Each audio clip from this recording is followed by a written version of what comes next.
Hello, this is Storybooks channel. New videos are posted every day. Subscribe and click the bell. Passengers crowded at the entrance, not realizing that the crowd they created only made things more difficult.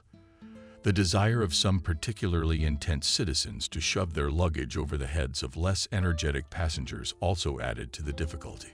Benjamin watched all this commotion from the driver's cabin for about 5 minutes. But then he decided it was time to take drastic measures.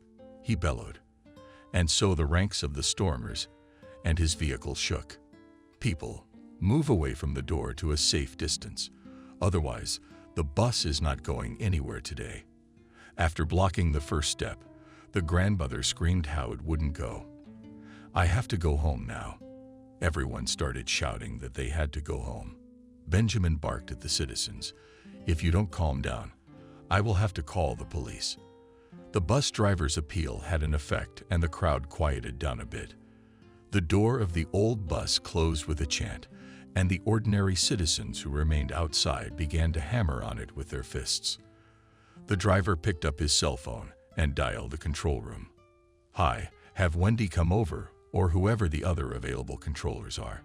My village stormed again, and it's the same thing every time. You ask them, and they don't understand. Not a minute later, Wendy showed up on platform 4. She had worked in passenger transportation for many years and knew the ins and outs of her profession. She from afar cheerfully shouted part the honest people and prepare the travel documents. The mass of people stirred. Someone asked unhappily, "What if the box office is out of tickets? I have to go home." The checker nodded in the direction where the private citizens were waiting. In that case, you should take a cab. And those who have tickets, I ask you to quickly line up one by one. We enter quietly and immediately move into the cabin. Older children are the first to be let in. The crowd has taken the form of a line. The shouting and distracting jokes stopped too. Benjamin was enjoying the spectacle of the organized boarding of passengers when the controllers checked the last ticket. He praised the assistant Wendy. You have a rare talent. You shouldn't be running around the buses as a checker, but performing in the circus arena. The compliment pleased the lonely woman, and she winked coquettishly at Benjamin. Why do I need unnecessary popularity? I never dreamed of fame. But a man like you, Ben, I wouldn't mind grabbing. Just no luck in a girl's love life. Oh, Wendy, don't be pompous. I hear you've got a lot of suitors. There's a lot of suitors out there. They don't do you any good. You, Ben, you're a different story. I'm sorry I'm late. A disgruntled old lady, who'd distinguished herself at boarding, decided to intervene in this cross-exchange of pleasantries. They were in a hurry, and now they can't talk enough. You'd better get on the other bus, Wendy. The driver there is looking for his happiness and can't find it. Benjamin is a family man. He has a family. He has no time to think about fun. The speech got the audience going again, and a distressed Wendy jumped off the step of the bus. Have a good trip. Benjamin waved his hand. Thank you, Wendy. The doors closed with a distinctive hiss. The driver turned around and said cheerfully to the passengers, "Well, friends, let's go." Benjamin loved his job, and he loved the passengers, who every day opened something new for him. For almost 2 decades, the man sat behind the wheel in the mornings and drove people around the surrounding villages and hamlets. And over the years, he had learned the psychology of passengers. He was always able to spot a potential intruder in the crowd by eye. Today, there was no particularly dangerous contingent, except for Grandma Lucy. But Benjamin knew this old woman well because he had done her a favor several times for a fee. Generally speaking, they didn't pay a lot of favors for false trips at their company. But the park director turned a blind eye to the deeds of some drivers. Benjamin, too, was allowed to commit such an offense only because he had a large family. He himself often spoke in the company of the men on my payroll, 4 youngsters, and a beloved wife. A habit of reminding me of my special purpose led to his being nicknamed Good Father. The nickname stuck so firmly to Benjamin that even the boss once blurted it out without thinking. When a reporter came to the car park to write a story about the best driver of the company, it is you need to coordinate the portrait of our father. Well done. He's our drummer, so to speak, the front runner of production. The journalist did not understand what he was talking about and frowned, but he was not confused by the confusion of the guy with the camera, and he continued in the same vein. Although we only employ selected personnel, but Benjamin is the backbone. You could say the backbone of our enterprise of reporters. Everyone blinks their eyes in the same confused manner. Why do you call this person so strangely? The reason for the correspondent's misunderstanding reached the director, and he laughed juicily about the hero of your future essay. Or what are you going to write about him? 4 kids, and today not every family can afford such a child. Any science will feed everyone, and money any reporter is timid enough to put in. But the state helps such families. The director of the motor pool looked condescendingly at the guy. Young man, how can you support such a family on one allowance? A man has to work so hard that sparks fly from him in all directions. Our Benjamin is a man with a backbone. That's what you say about him. I insist on this characterization. Prepared by the director of the reporter long and winded questions Benjamin men. For 2 hours he sweated with tension and could not wait for the end of the interview, which was more like interrogation with passion. When the torture was over, he headed for the director's office. David's new ones were friends of mine. Are there no worthy people in our fleet except me? The chief looked at his subordinate with a smile. Imagine, Ben, there are none. Everyone has a sin, even a small one, but there is one. And you could say, are a crystal man. You don't drink, you don't smoke, and you don't even go out with girls. Unicum.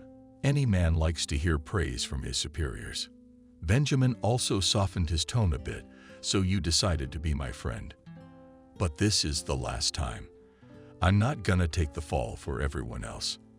I'd rather take an extra flight than answer a reporter's stupid questions. All right, Ben, take it easy. You're doing your job. That kid did his. You'll get a bonus for moral damages. I've already signed the order. Benjamin was shining like a cleaned-up nickel. That's different. For a nice bonus, you can be a little patient. It happened 2 years ago, just before a professional holiday. The newspaper published a big article about the work of a bus driver. The material was placed on the front page along with a large photo of Benjamin.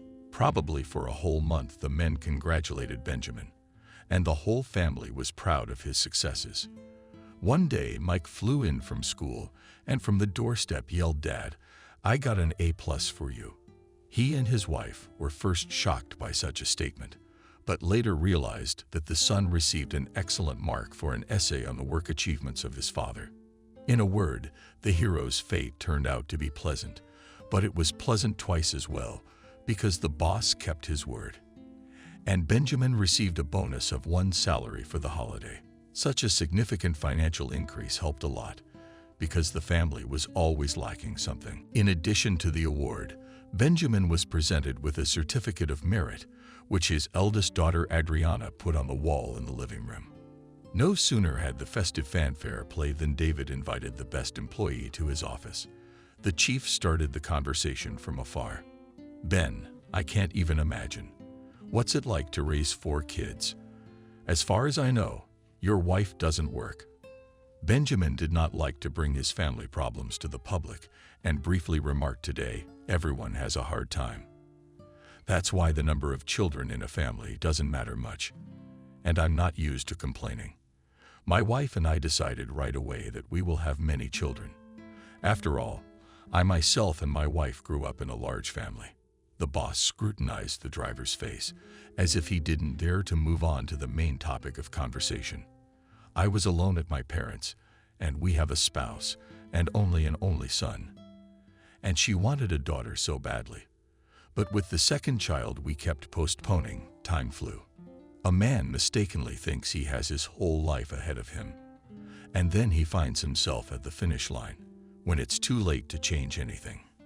Benjamin listened to the director's strange speech and tried to guess what all this verbal entourage was about.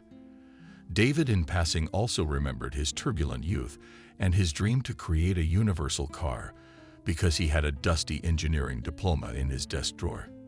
And only after all these pleasant memories he voiced the main purpose of the conversation.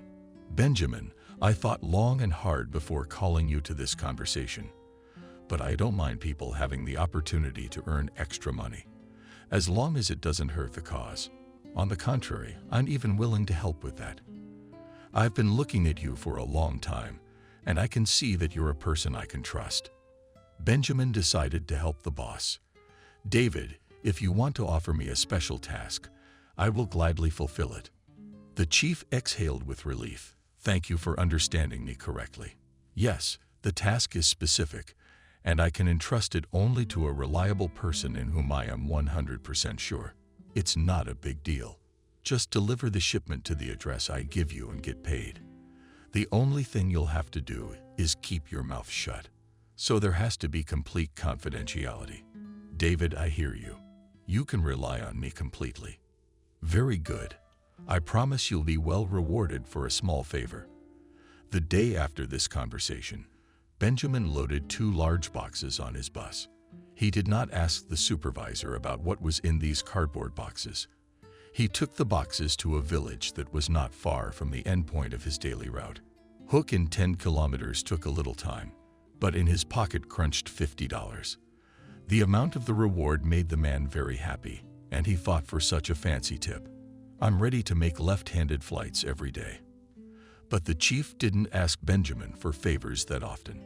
Sometimes a couple times a week, and there were times when a whole month's special delivery wasn't needed. Benjamin asked no questions and waited patiently for the next order.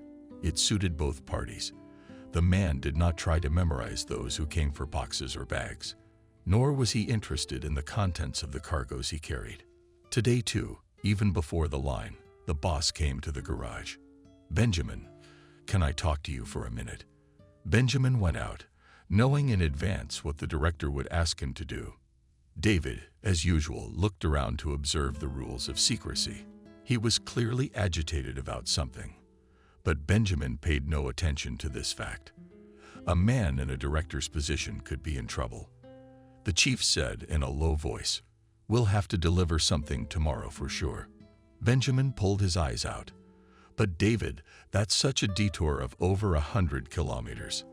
My bus is running on fumes as it is." The warden interrupted him to take my horror. "You'll have to leave late at night, but I'll ship you myself and give you all the waybills."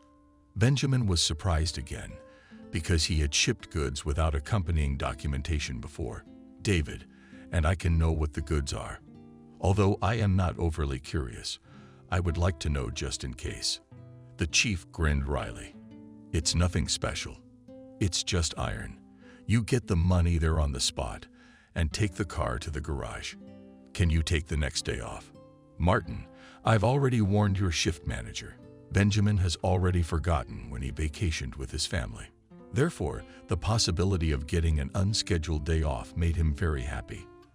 The man was already anticipating how he and his family would go to the nature, and he and Mike would go fishing. And his wife and daughter would then cook a fabulously tasty soup on the fire. The driver's fantasies were so realistic that he even felt in his mouth the taste of this dish. But the granny in the front seat interrupted. "Ben, where are you going? I was supposed to get thrown off at the turnoff, and now I have to walk back almost a kilometer." The man who reproached the old woman for unfair trade cheerfully noted 1 kilometer. "It's an easy warm-up for you. Don't play helpless. I remember last year you stole corn from a farmer's field. I saw it with my own eyes. You carried a full sack so vigorously that even I, a man, envied your strength." The passengers became animated and began to remember the little and big sins of Baba Lucy.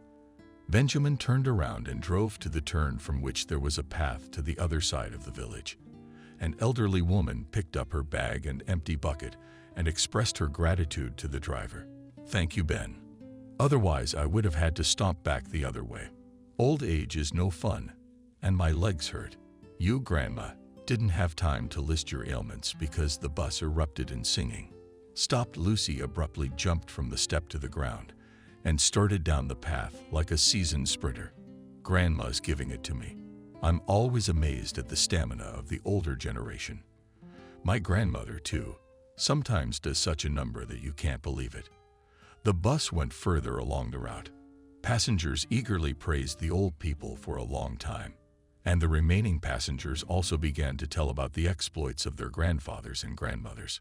Benjamin wanted to turn on the record player, but changed her mind because live stories of villagers are much more interesting than any music. Despite the many years of married life, Benjamin felt a thrill every time he returned home. In the family circle, he forgot about fatigue, work troubles, and the sweet chatter of the children energized him with such positivity that he was ready to move mountains. As was his habit, he opened the apartment door cautiously that evening, hoping to enter the house silently. But the youngest Benjamin shouted with one voice, "Daddy's here." The boys hung on their father's arms and, interrupting each other, began to recount their day's adventures. Jack, as the eldest, reported their misbehavior to Benjamin. "Papa, you don't know what Ben did today, do you? He made everyone eat soap." The 6-year-old pounced on his brother. "Don't lie. I didn't make them. They wanted to blow their own bubbles." The boy was ready to burst, but Molly was clearly interrupting his youngest son's demonstration. "It's a cliché from both of them. Daddy's tired at work, and you're upsetting him with your nonsense." The boys left, but their screams a second later were heard from the nursery. Mike tried to calm the brothers down.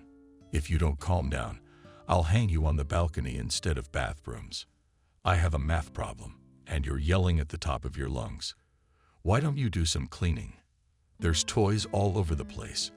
The criticism had an effect on the twins, and they quieted down. But Benjamin was intrigued by the incident that happened at the daycare center. "Molly, what's the soap story with our Irishman?" Ben was on a roll. They were supposed to have a bubble party, but the teacher handed out bubbles only to the most obedient kids because there weren't enough for everyone. Then our son decided to restore justice and held a quick masterclass on how to get soap balls. In the simplest way possible, he demonstrated by example how to properly eat a bar of soap to then blow bubbles out of his mouth. But something went wrong. It was good that not all the children had time to use the advice, but the effect began earlier than planned. And even before going out for a walk, all the groups were filled with bubbles. The kids were delighted, but the educators saw in the act of our son premeditated malice. "If I understand correctly, I am called to the daycare center." The woman looked faithfully into her husband's eyes. "I've already denied it. I promised that you will seriously talk to your son, and you will fulfill your parental mission. But after dinner. In fact, I think it was the caretaker's own oversight. How could they not notice that the whole group went to my free room at the same time?" Benjamin remembered his own childhood pranks. His parents, too, had often had to take responsibility for their son's pranks at school. But his father had used a belt instead of words to persuade them.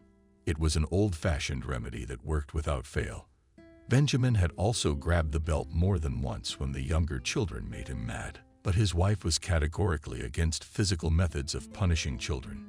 "Ben, realize that this shows your weakness, and then any punishment can adversely affect the child's psyche. Molly, but if nothing is done, our twins will soon walk on their heads." Indeed, the youngest members of the family were constantly having problems. The older children never gave them any trouble. On the contrary, they were always set as an example to others at school. Adriana graduated from school with an excellent certificate and entered university without any problems. Mike was also in good standing and was fond of computer technology. The couple did not plan to add to their family. When Molly became pregnant for the 3rd time, her husband took the news with joy. "It's a gift from God. Molly, God does not give children to everyone, so we should accept this gift with gratitude. I myself was the 5th child in the family and never felt disadvantaged in any way. Molly was obviously raised in a family full of kids too. Only she was the oldest, and she had to help her mother. For that reason, she had to give up her college education. Molly learned to be a pastry chef, but worked in her specialty for only a few years until the birth of her first child.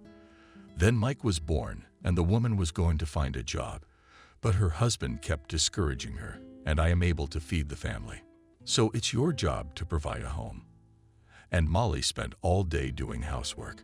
But throughout her life, she never regretted devoting herself to her family. She always remembered her mother's words, the highest purpose, women, children. So you should be happy that everything is fine at home. The arrival of twins in the family further strengthened the family and Molly. He valued peace and quiet in his home more than anything else. Everything would have been fine, but lately the financial issue in the family had escalated quite a bit. After dinner, she decided to talk about it with her husband. When the children scattered to their rooms, woman cautiously asked Ben, "Maybe I should get a job after all." A dark shadow immediately ran across the man's face. "Molly, are you doing it again? I thought we already agreed that you'd be the rear guard. My concern is making money. You can see I'm trying to put every penny I can into the house." "Ben, but you can't work your whole life like a damn man. You'll get yourself into trouble. And I want to spend my old age with you. And then the twins are going to school this year, which means we're gonna have more expenses. And I'm aware of the changes that are coming. I got a new job from the principal. I'm gonna make an extra $30, which is a modest amount of money, but it's a steady income. Ben, but you have no idea how much prices are going up. It's scary to go to the store. I was offered a part-time job close to home and only had 2 days to think about it. Because there's a lot of applicants. What kind of job?" Molly noticed her husband had cooled down a bit and continued, "Of course, the position is not prestigious, but at any time I can run home." The man sighed. "Molly, spill already fully. What kind of work did you find as a cleaner in a beauty salon?" "It's nothing complicated. Just a couple of times a day to clean and take out the trash. It's not very good pay either. At least it's something." The man thought about it, weighing the pros and cons of such a decision. But since the pros clearly outweighed the cons, he said, "Okay, I won't stop you. If you have the desire, work. If you don't like it, you can quit at any time."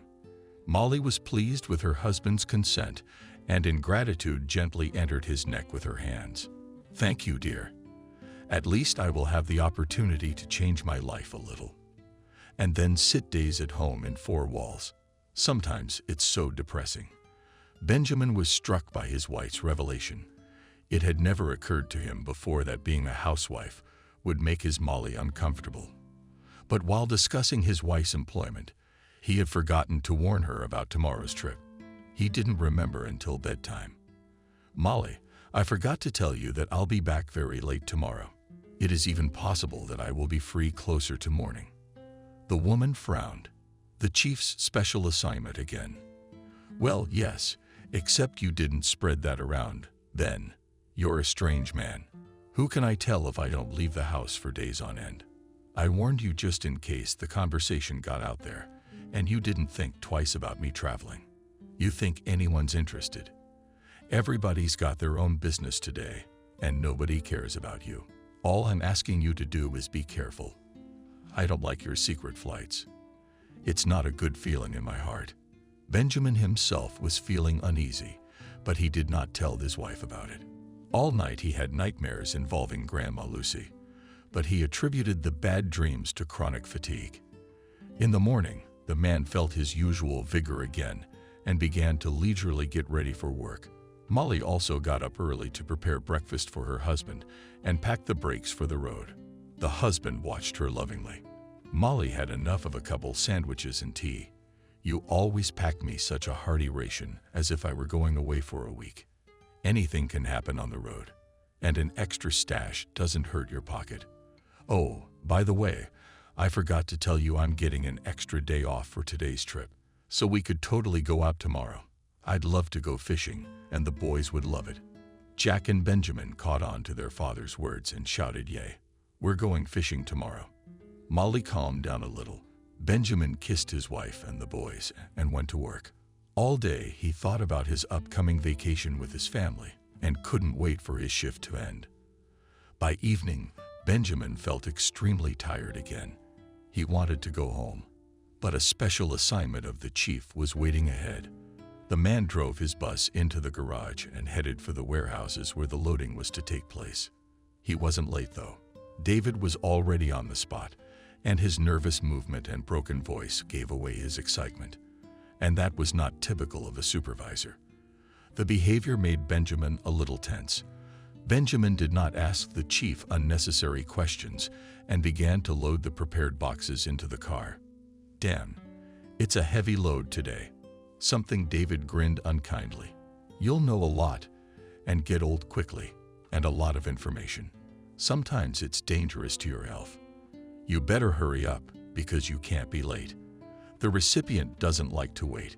When all the boxes were in the car, David handed Benjamin files with documents, invoices for the goods, but even to the customer only after receiving the money. The amount is stated there at the end. If he refuses to pay, return with the shipment. You remembered everything. The chief's excitement was transferred to Benjamin. "David, is there something you're not telling me? Or am I just imagining it?"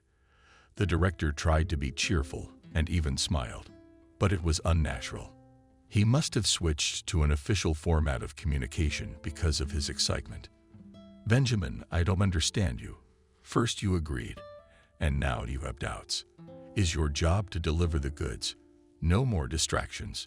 Although the driver did not like the sudden outburst of the chief, he only shrugged his shoulders. "Yes, to me, that I am a performer, I will do exactly as you said." He did not enter into an argument with the director also because he was afraid of losing additional income and an extraordinary day off. The engine roared and the Jeep tore off, following the car. "How do you transfer the cargo?" They called right away. "Good, David." Benjamin really wanted to finish with the chief's assignment quickly, so he squeezed 100 kilometers per hour out of the wrecked car. According to his conservative calculations, the drive back and forth should take no more than 4 hours. It was all down to handing over the cargo. Benjamin didn't like the specific algorithm the director insisted on. What kind of goods had the chief loaded on board, and why was he so worried about them? The thought wouldn't leave his mind. In order to clarify the situation a little, Benjamin decided to look through the delivery notes, but the documents showed the product with a long number in the quantity of 4,002,011, and no more specifics. He really wanted to stop the car and look into at least one box. But after thinking about it, the man gave up this intention. It would only waste time. It would be faster to get rid of this mysterious cargo and return home. And in general, for the future, it is necessary to preview that in the car can be with unknown goods, and under the article for 2 years, this reasonable thought never once came to mind. And Benjamin regretted that he had been so careless about the chief's assignments before. He arrived at his destination a few minutes before the agreed time, but no one met him. So he had to honk his horn 3 times. But no one showed up after that, and Benjamin muttered to himself, like in a spy movie, "If the goods are legitimate, why all the conspiracy?" The man was about to sound the horn. But first one, then a second shadow flashed ahead. Then a hoarse male voice sounded very close by. "What are you waiting for? Drivers, get out of the car. We're talking." Benjamin opened the door of the Jeep. "Men, what's the big fuss? Give me the money. Take the goods. My orders are to deliver the goods to the location. The rest is none of my business." The same unpleasant voice came closer and took on threatening tones. "Driver, cut the crap. Do as you're told if you don't want to get in trouble." Benjamin got out of the car, but left the door open. The owner of the unpleasant timber grabbed his arm, where the money and the invoice were. Benjamin tried to throw off the living vice. "Man, what's the matter with you? It is you who must first give me the money for the goods, and then I will hand you the documents." That's what David said. "Don't give us the time of day." Last time the goods went to an unknown destination, but Igorek got the money for them.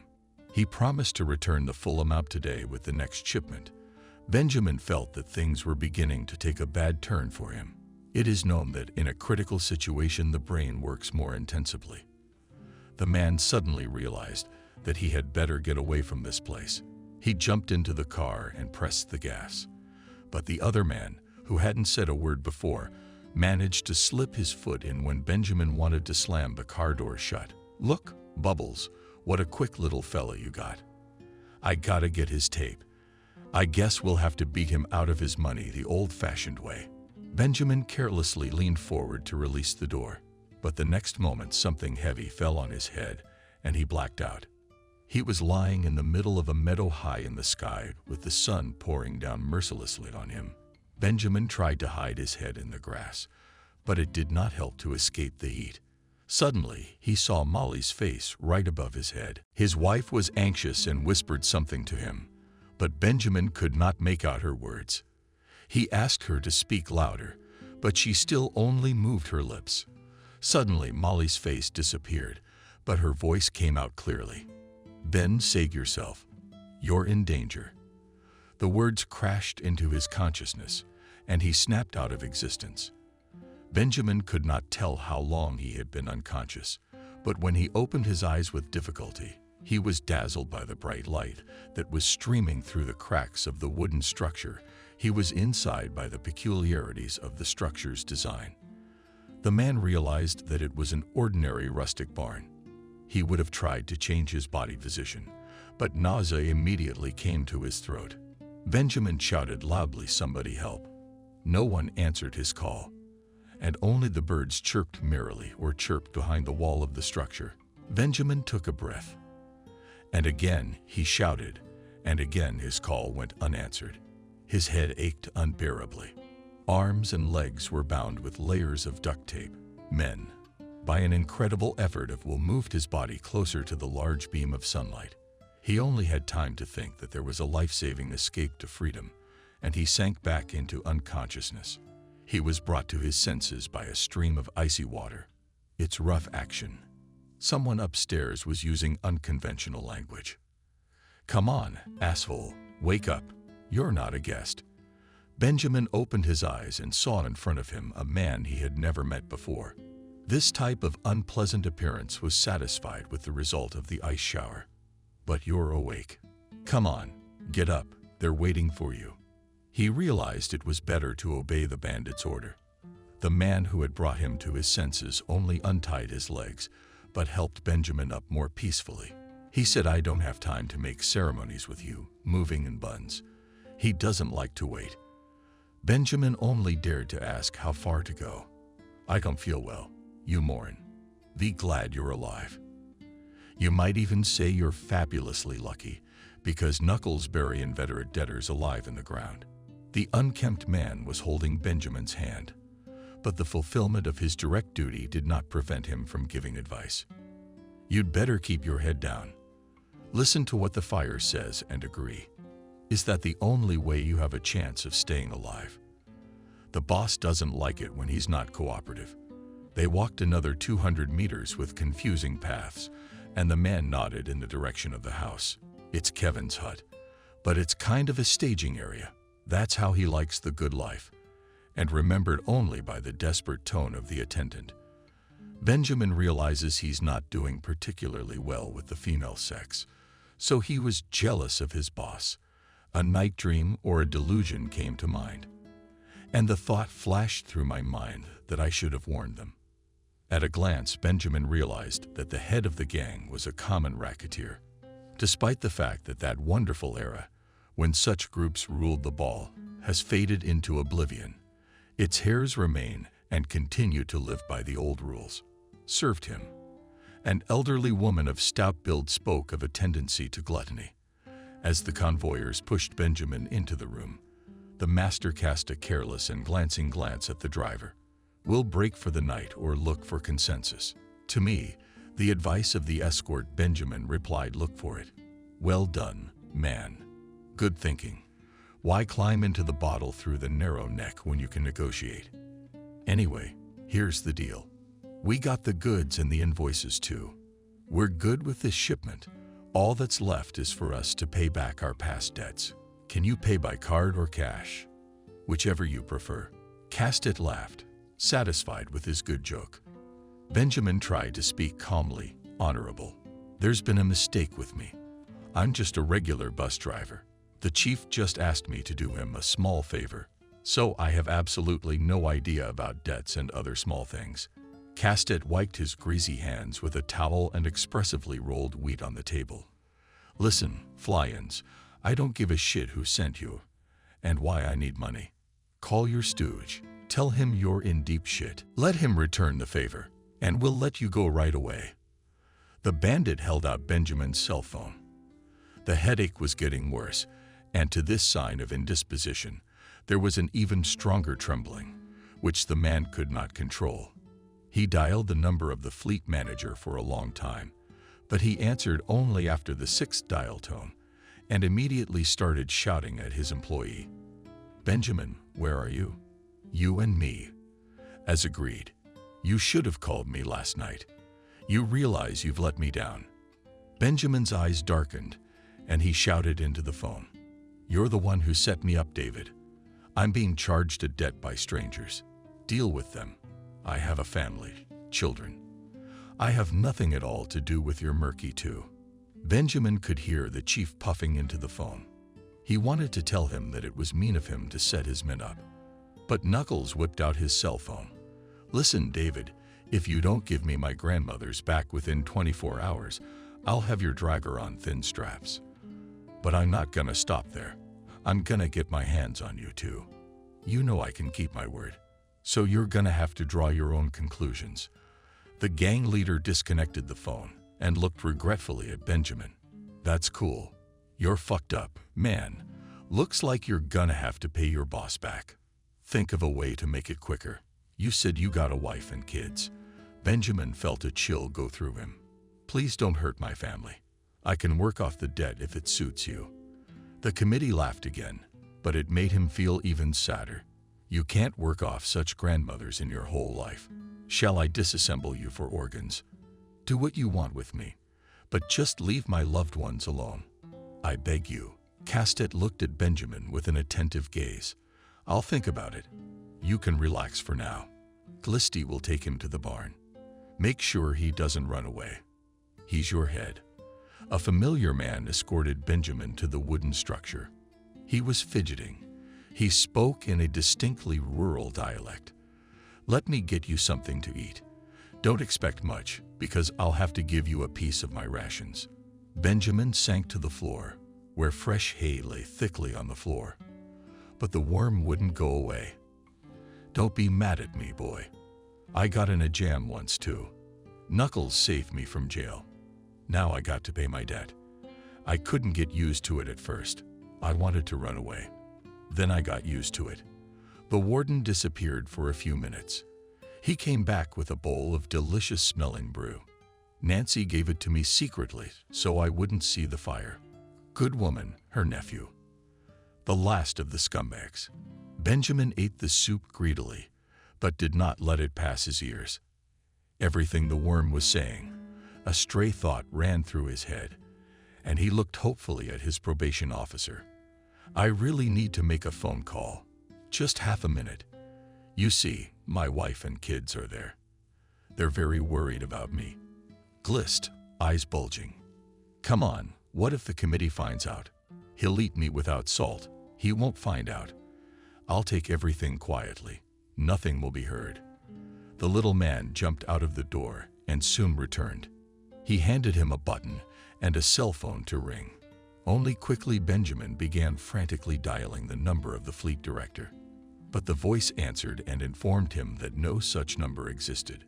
He didn't want to call his wife, but there was no other option left. Hearing his voice, Molly shouted to Ben, "What's wrong with you? Where are you?" As time was limited, and with fear, he watched the street. He whispered Molly in a high-pitched whisper, "Go to the park to see David. He'll tell you all about it." The minder rushed over to him and snatched the phone. There are rats everywhere. I don't want to get burned for being nice. Benjamin couldn't sleep because his head wouldn't stop hurting in the glass, the motor tape on his legs. His own thoughts did not give rest either. The man could hear a worm walking behind the thin wall of the shed. He tried not to think about what awaited him tomorrow, but to remember the pleasant moments of his family life. Benjamin did not notice how he fell into a restless sleep. Like the previous night, he had nightmares, scary pictures accompanied by loud voices. And then there was a rumble. The man tried to rise to his feet, but with his hands bound, he could not do so immediately. The sound of gunfire came from somewhere very close by. No, it wasn't a dream. It was indeed firing. Benjamin crept cautiously to the locked door outside, hoping the guards would hear him. He asked quietly, "Lovely, what's going on in there?" But there was no sign of the warden's presence. The man tried to open the door, but it would not budge. Then he began to look for another way out, encouraged himself with words. Ben is even more active. It could not be that there was no loophole in the village barn. But the man was unable to complete his inspection of the wooden structure. From the street came voices, "Charlie, you check in the barn, and I'll see what's in the bathhouse." The Knuckles could not have gotten away so quickly. You don't even know what he's capable of.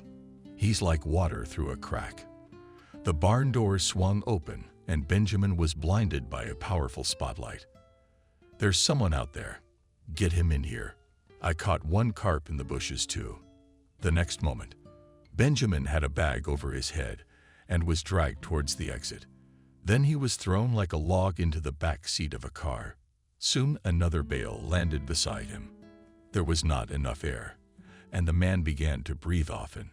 Why did the polyethylene stick to the art?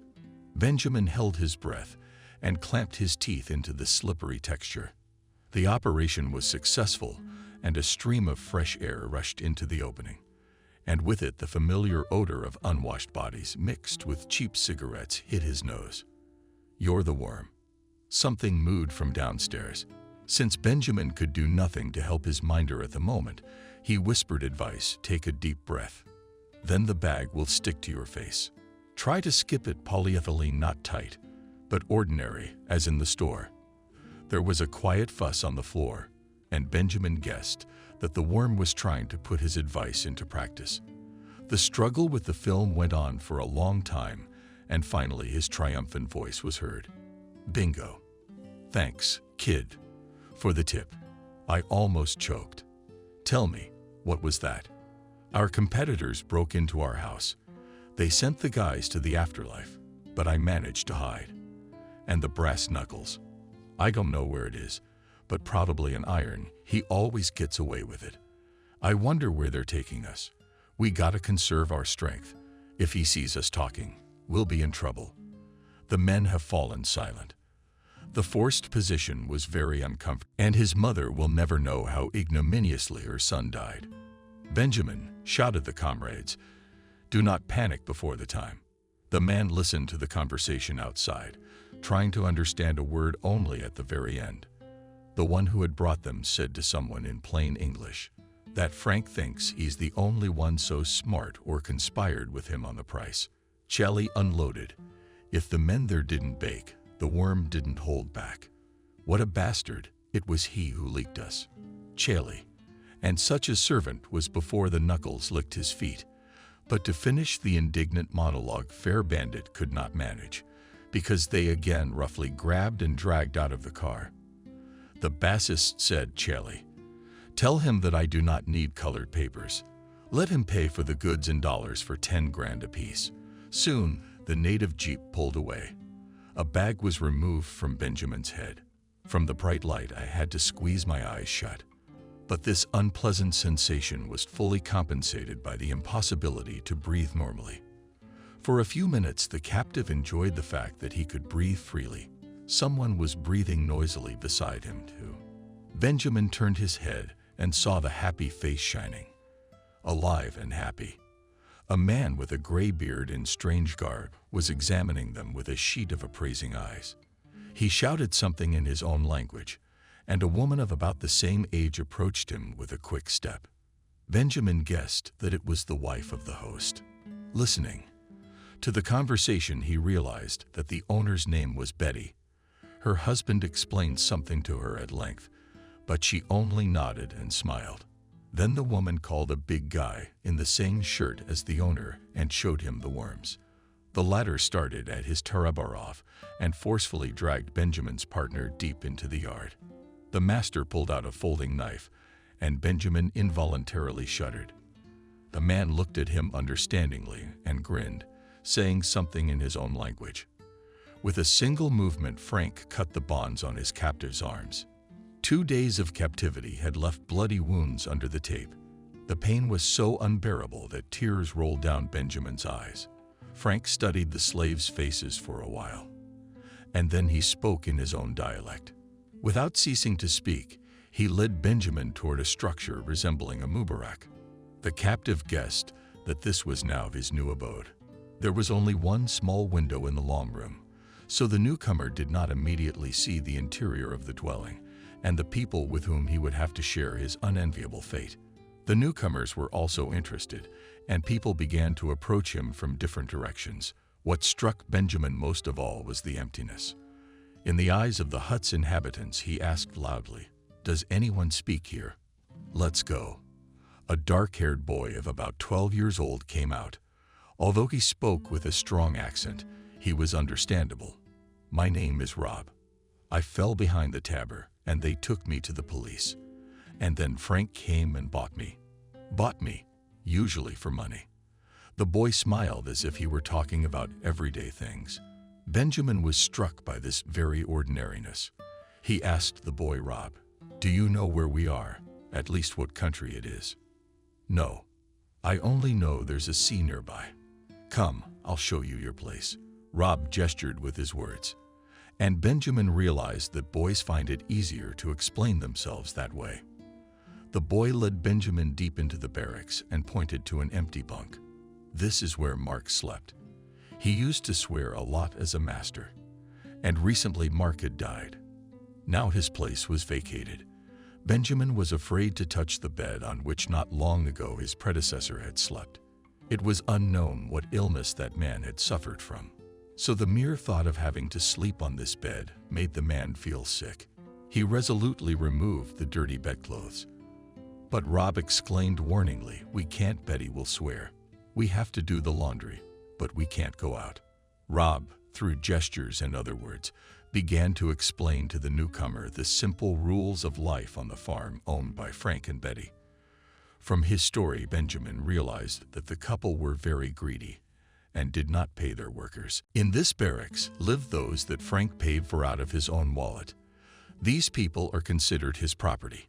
But at the other end of the farm, there is a house where hired laborers live. To them, the owner pays but little. At the end of his story, the boy added Frank has a large farm with many horses and cows. There are chickens and goats. I look after the horses, and the women go to the fields. Are there any women here? Rob pointed to a remote corner, separated from the rest of the room by a curtain. Benjamin was completely blown away. Is there such a thing in the world?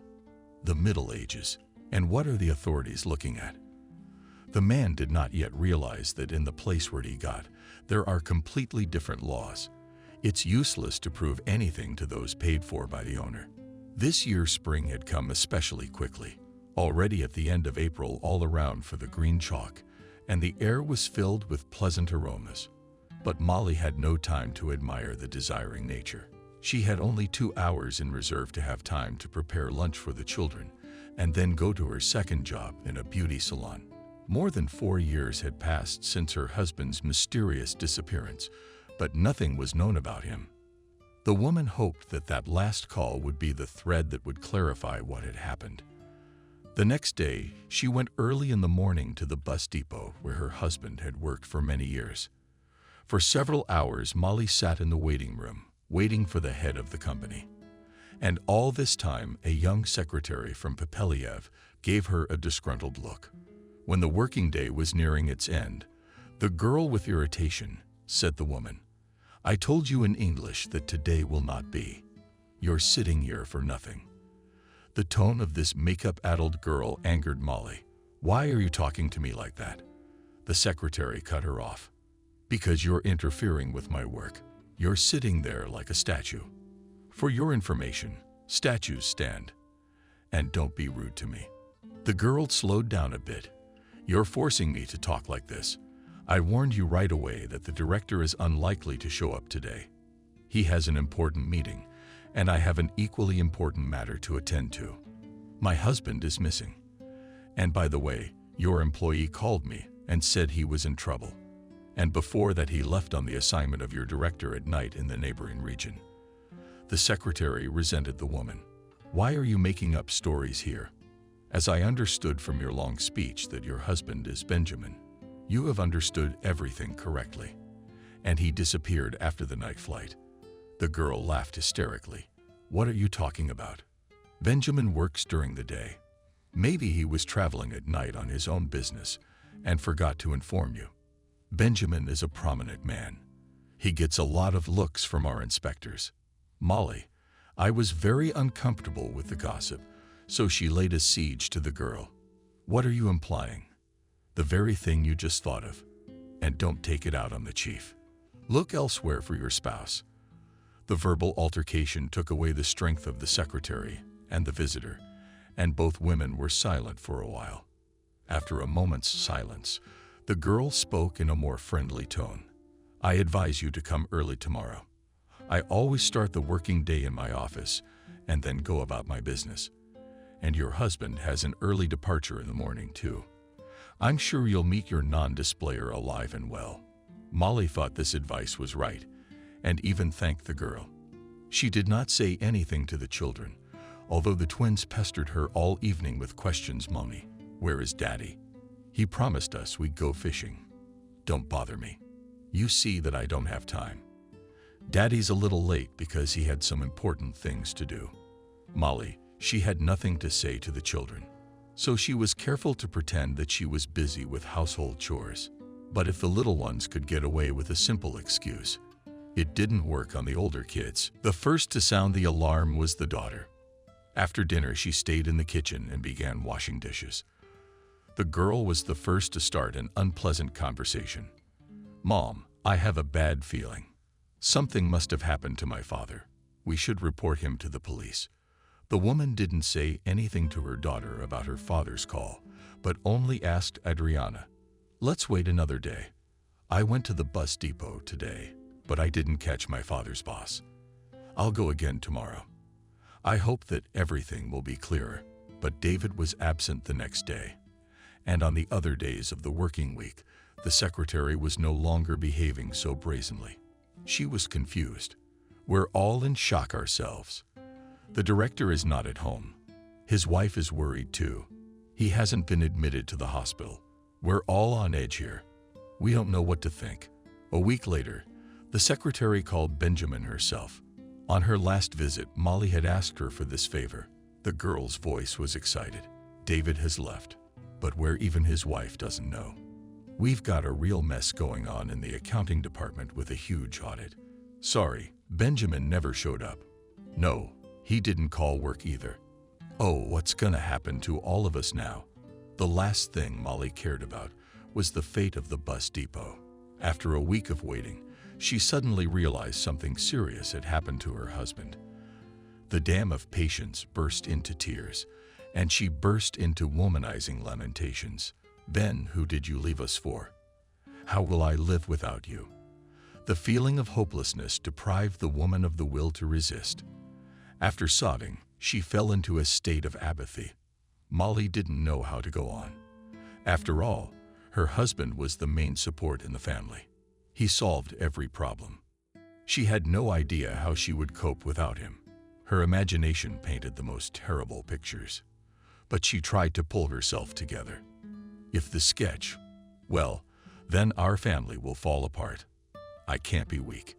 For the sake of the children must gather strength and a huge effort of will. She managed to withstand this blow of fate. After a week of waiting, she told Adriana, "You were right. You should have reported it missing right away." My daughter remarked, "Mom, I had a feeling this was going to happen from the beginning. We've lost a whole week waiting for something. What if Daddy got into some kind of trouble and he needed our help? Daughter, that's all I think about all day long. But how can we help him if we don't even know where he is?" The next morning, the woman went to the police station where she lived. The officers on duty looked at her indifferently. "We accept applications only if more than 3 days have passed since the disappearance. The husband has been missing for over a week. It's the 8th day. Have you checked with anyone at work?" "Yes, I've already called everyone." And at work there were round faces, and the policemen reluctantly said, "Okay, write a report."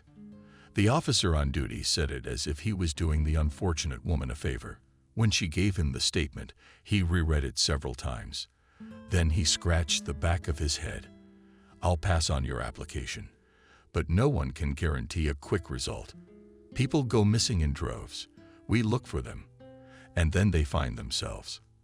And then it turns out that someone disappeared at the cottage, and someone found a new family. That happens too." The duty officer was amused, and he looked at the applicant with a smile. Molly didn't answer anything. She went home and tried to distract herself from her bad thoughts. The best means of switching was homework. She decided to do a general cleaning, having caught her mother in the midst of her hectic activities. Adriana did not ask any unnecessary questions. She quickly changed her clothes and got down to work with excitement. When everything in the house sparkled, the daughter thoughtfully said, "Mommy, they say that love saves even at a distance. I never did, but now I pray every day. I ask God to help Daddy and us. I love my daddy very much." A woman with tears in her eyes said, "Daughter, I love him very much too." Weeks passed, then months. Summer replaced fall, and then the snowfalls surrounded their roundelay. All the savings that she and her husband had been diligently saving were coming to an end. They had to cut back on some expenses, but still there was not enough money even for the most necessary things. One day Jack came home from school with a fever. Molly rummaged through the medicine cabinet, but found no fever-reducing powders. She called her daughter Adriana. "You didn't happen to have a drop by any chance, did you?" "Change. Jack says we don't have anything. I couldn't even find an aspirin tablet." The girl rummaged through her purse, but found a few coins. "Mom, I've got a little more on my card. I'll run to the pharmacy." All night the little brother was delirious. In the morning, he had a bad cough. We had to call a doctor from the children's clinic. Long examined and listened to the child. "Your baby has bronchitis, so we need to get serious about treatment. I'll prescribe you some medication. Will you take them according to the regimen?" The doctor wrote out several prescriptions, and before leaving warned her not to skip taking the medicines in any case, otherwise the process could move to the lungs. Molly nodded her head in agreement. She thought about where she could get the money to buy the medicine. Adriana looked silently at her sick brother. When the doctor left, she said firmly, "Mom, this can't go on any longer. I will look for a job." "No, daughter, your studies are more important than anything else." "Mom, don't be silly. How can I think about higher matters when my loved ones are in a critical situation? For now, I'll try to combine work and study or transfer to a correspondence school. I'm sure the dean's office will understand my situation. And if they say no, then I'll take a year off." Molly tried to talk her daughter out of it, but she wouldn't listen. "Mom, we don't have money for Jack's medicine today, and tomorrow we'll have nothing to buy bread with, and we have no one to ask or borrow from." The woman said thoughtfully, "You're right. No one can help us. My sisters and brothers are scattered all over the world. I don't know my dad's family at all, and I'm ashamed to ask. I'm not used to bowing down even to my relatives." In the memory of a mother with many children, an unpleasant incident that occurred almost immediately after the birth of twins Jack and Benjamin. She and her husband were planning to buy an upholstered corner because there were not enough beds in the new apartment, the keys to which they were handed at City Hall. But the double joyous occasion was overshadowed by her own sister, when Molly asked her for a small sum not enough to buy furniture. The sister said with a sneer, "Why have so many children if you cannot provide for them? It's only a way to spread poverty around the world. You should rely on your own income." After this sermon, the sister still held out the money, but Molly did not take it. She wouldn't even accept gifts from her sister afterwards, and the resentment against her sister is still a thorn in her heart. But that incident became a lesson for life. Therefore, under any circumstances, the mother of many children got used to relying only on her own strength. The only people she could turn to were her parents, but the father and mother have long left this world. The youngest daughter could no longer count on their help. The days flashed by, and there was no news of her husband. Molly went to the police station every week to see how the search for her husband was going. At first she was greeted with respect and promised to make every effort to find the missing man. Later, regret was replaced by irritation, and at best the response was something like this: "Citizen, we will inform you ourselves. If something becomes known, why beat your feet in vain? And our employees should not be distracted by trifles." Not careful statement of the duty officer only increased the heartache. Molly, she realized that it was necessary to act more persistently, and she began to demand a meeting with the head of the department. Negotiations with the duty officer almost resulted in a conflict. The woman asked him nicely at first, but he only smirked mockingly. "Woman, how many times can I explain to you that searching for missing persons is a very complicated process that requires human and financial resources? And you are not alone among the victims. That's why you should wait instead of bothering us. Even the head of our department can't help speed up the search because you have limited resources." Desperation overwhelmed the unfortunate woman, and she blurted out, "I guess I should ask your ministry for help. Maybe then you will move and take all measures to find my husband." This threat had an unexpected effect on the duty officer. His eyes rolled out of his orbits, so much that they reached up to the visor of his headgear. He shouted at the female visitors, abruptly jumping to you. "Are you gonna threaten me? I'll put you in the monkey house for 3 days." At the shouting of the officer on duty, the staff of the department, among them, was a major. "What's going on here?" The duty officer, pointing his finger at Molly, began to complain about her again. "She's a lunatic. She's annoying everyone. She comes to the station every week like a job. She's always looking for her husband. And today she started threatening me. And I'm on duty, by the way." But the accusatory speech, the face of the duty officer had the opposite reaction on the major. He looked at his subordinate so that he even sat down. After that, the officer approached Molly and kindly suggested, "Come with me to the office. There you will calmly tell me everything in detail." The woman spent almost 2 hours in the office of the deputy chief of the police department. She told him about what had happened in great detail. The major listened to her attentively, and several times picked up the phone and called somewhere. During the conversation with the higher rank, it turned out that the application she had written earlier had disappeared without a trace. Therefore, the woman had to write a new application. After the conversation with the major again appeared hope, which Molly tried to keep in her heart. But days passed, and there was still no news about the whereabouts of her missing spouse. At the sound from the kitchen, Molly realized her daughter was home. Molly realized that her daughter was already home. "Adriana," the mother shouted from the kitchen, "I managed to get out early today." The woman walked tiredly into the kitchen. Adriana asked, "Can I warm the tea, or will you wait for lunch? I've already got the cage soup almost ready. You know, I dug up a marvelous recipe on the internet. Minimal ingredients, but it should be delicious." Molly smiled. "If you don't praise yourself, others may not." "Well done, daughter. I think I'll wait for your signature dish." "That's right. Don't let the skewering interfere with your appetite. We can taste it for another 10 minutes. The boys should be coming from school by now." Pacifying the situation and the thieves.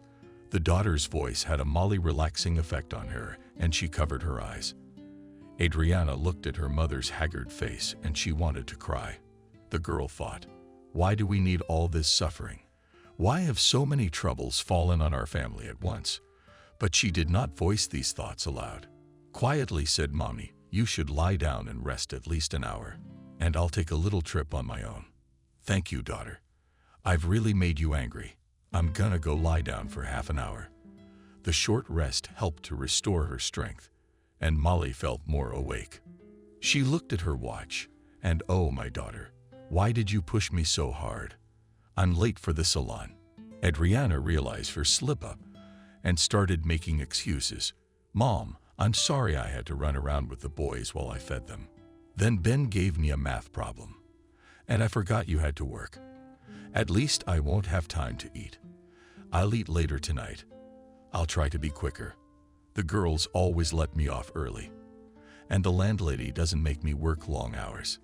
The main thing is to keep everything clean. Where's Mike? He hasn't shown up yet. Probably hanging out with his buddies again. Molly. She dashed out the door and hurried into the salon. On the way, she thought about her middle son. The older he got, the more he looked like Benjamin.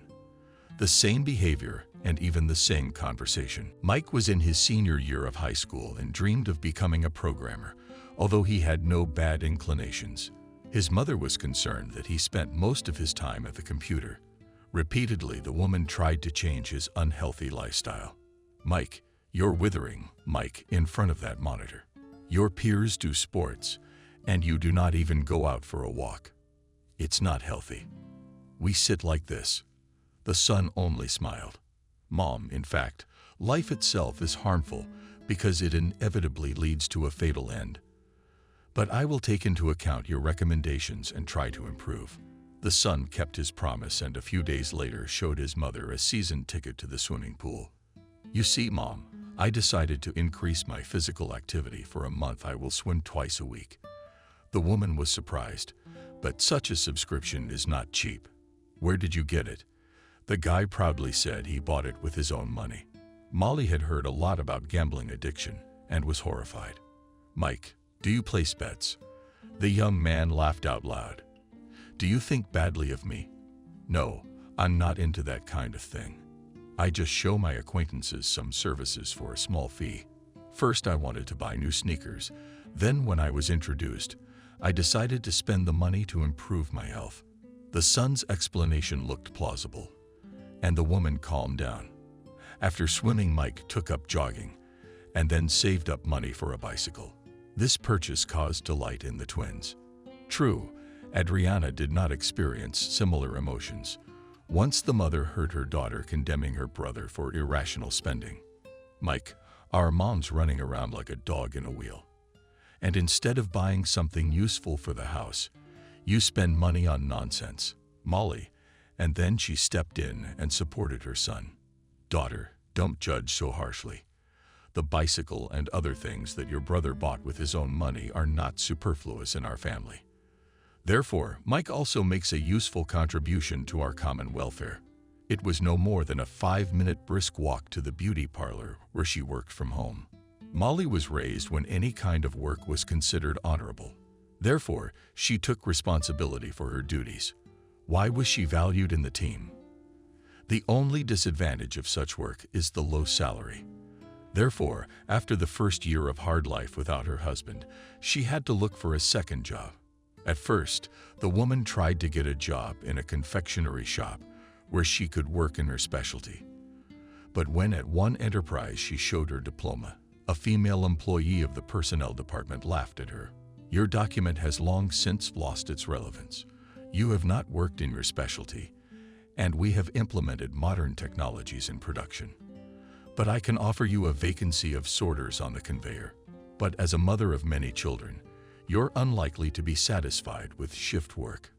Molly went to other organizations in the city, but did not find anything suitable. When she was desperate to find additional income, a neighbor suggested that a part-time cleaner is urgently needed in a shopping center. Now, every day in the morning, she runs to the store, and in the afternoon, she cleans up the beauty salon. Molly put on a robe and, trying not to interfere with the masters, began to work. She liked to watch the magical process of transforming women into beauties. She herself dreamed of sitting one day in a chair in front of a huge mirror and see herself there with a neatly arranged hairstyle. But even a simple haircut for her became an unacceptable luxury, and she was content with an old-fashioned ponytail on the back of her head. The girls had repeatedly suggested to Aunt Molly, "Let's do something amazing. You have such gorgeous hair." The service was offered free of charge, but the woman refused such offers, referring to the fact that it is uncomfortable for her to walk with a haircut. Since the salon was serviced by appointment, there were never queues here, and in the afternoon there were few visitors at all. So Molly, after the initial cleaning, decided to take a little break in a vacant chair. Her gaze froze on the hands of Jenna, who was working with a status client. This lady visited the salon once a month and always spent a few hours here. This time the client decided to get a haircut and at the same time to chat with the master. Molly was not in the habit of listening to other people's conversations, and when the client's cut strands began to fall to the floor, she went to the back room to get a brush. The lady continued to resent something, and the master vigorously nodded her head in agreement with her. The cleaning lady heard a phrase that alarmed her. "Jenna, you have no idea how I felt when I saw that scene of humiliation. I never thought it could happen in this day and age. It's slavery. But the amazing thing is that this man looked familiar. Maybe I'm wrong, but I think he worked as a bus driver and even once helped me a lot when I had to throw things to my parents in the village." She's a master, trying to keep the conversation going. "Nickel, it happens a lot when people seem familiar." No, Jenna, it was definitely him, that driver, and I remember his face well. And he had this distinctive way of speaking. He pronounces the R's cleanly, so to speak. It's very funny. It's a defect usually seen in children. This is a grown man." The cleaning equipment slipped out of Molly's hands. Her mouth immediately felt dry. Hauff turned around and grudgingly remarked, "Molly, you frightened me. Please be careful, or I might accidentally hurt a customer with scissors." "Jenna, I'm sorry. It was an accident." The little incident forced the buddies to change the subject. Molly was shaking with excitement. She remembered how Benjamin had taught Mike to pronounce the letter R long ago. Her husband had picked out poems with words that had that letter in them. He had even gotten some methodologies, a speech therapist, and had given his son lessons. The constant growling irritated not only Molly herself. Neighbors began to speak out. One grandfather even suspected them of mistreating animals. One day he waited for Molly on the landing and said everything he thought if this lawlessness did not stop. "I'll report you for an unfortunate animal," screaming in different voices. "How could you make it up to suffer like that? Poor thing." Molly tried to calm the neighbor down. "We don't have pets." Then who's always growling at Mike, who's being held by his mother's hand, started poking loudly, just like his father had taught him. Grandpa flinched. Then he spat in his heart and went home. God sent a child from the neighbors to teach him to growl. They're fooling around and scaring people. Molly remembers how they had a long laugh with her husband at the old man mastering the unruly letters. It took months. But Mike completely got rid of his speech impediment. True, the lessons did not pass without consequences, and for the most homeschooled Benjamin began to emphasize this unfortunate letter during conversation, when he clogged up. Going over all of this in her mind, Molly followed Jenna's client as she headed for the exit with her hair beautifully folded. The cleaning lady rushed to follow. As she walked, she tossed Svetlana a look. "On a minute," Master shrugged. "For God's sake, Molly, I don't care if you can leave for 2 or 5 minutes. The main thing is that everything is in order here." Arthur's week clearly lingered at the exit, where one wall was completely covered with mirrors. She smiled at her reflection. Noticing Molly, she asked, "Really good job." "Yes, that haircut really suits you." "Oh, Jenna, very light-handed. That's why I didn't even think about changing masters." The client went outside, and Molly followed. Nickel looked at her in surprise. "Do you have something to do with me?" "Yes. How did you guess?" "I'm a lawyer, and I often find myself in this situation. I hate being followed." That last phrase was thrown in with a lot of pressure in Molly. She felt embarrassed. "I'm sorry. I didn't mean it like that. It's just that I wanted to ask you about that man." The women, stunned, but the indignant voice rang out. "Madam, what are you trying to torture me for? I have hundreds of cases. I can't quite put my finger on who it's about." Nickel had apparently forgotten about her recent conversation with Jenna, or the story didn't mean much to her. So Molly had to clarify. I'm referring to the man who emphasizes the letter R. You said you'd met him before. I really need to find out the details, because my husband disappeared 4 years ago, and he had this peculiarity. Molly was crying her eyes out and scared by Arthur's reaction. She tried to calm her down. My dear, what are you so close to the heart I'll take? Although I understand you perfectly and do not even know how I would behave if my husband disappeared. But I was spared such a fate, and my husband is alive and well, and even happy, probably. True, he now pleases another woman. Nickel began to speak and led Molly to a small alley. I'll tell you everything now. Just don't cry. Now we'll sit here on a bench and talk. From Nickel's story, and with frequent distractions to other topics, Molly realized that the woman had met a Benjamin-like man in a small town. On her recent trip, the interlocutor regretfully remarked, "My buddy and I were traveling by car, and I was trying to remember the name of the townships. I only remember that it was a very small town, but cozy and clean. We decided to stop by the local market where we could buy farm products. That's where it all happened. This man was standing at the counter looking so lost that I was immediately attracted to him. Then I took a closer look at him and realized that I had met him somewhere before, but I didn't immediately remember where. So I asked him about it, but he didn't have time to answer me because a man with a gray beard jumped on him and started hitting him in the face." Molly flinched, right in front of people. Yeah, it shocked me too. But what was most surprising was that the local police did not pay any attention to this fact. There were plenty of them in that market, and there was something with a beard, something incomprehensible. I tried to interfere, but he swung his fist at me too. Of course, their policeman reacted to this lunge, but not as I expected. In broken English, I was asked to leave the market to avoid trouble. Such an attitude towards guests, of course, angered me. But my friend took me away by force. The very unpleasant residue remained after that. Nickel described the man in detail, and almost all the features coincided with the appearance of Benjamin. Only Molly's husband was quite sturdy physique and always aspired to demigod. And the man the woman had met was thin and had an unkempt mop of hair on his head.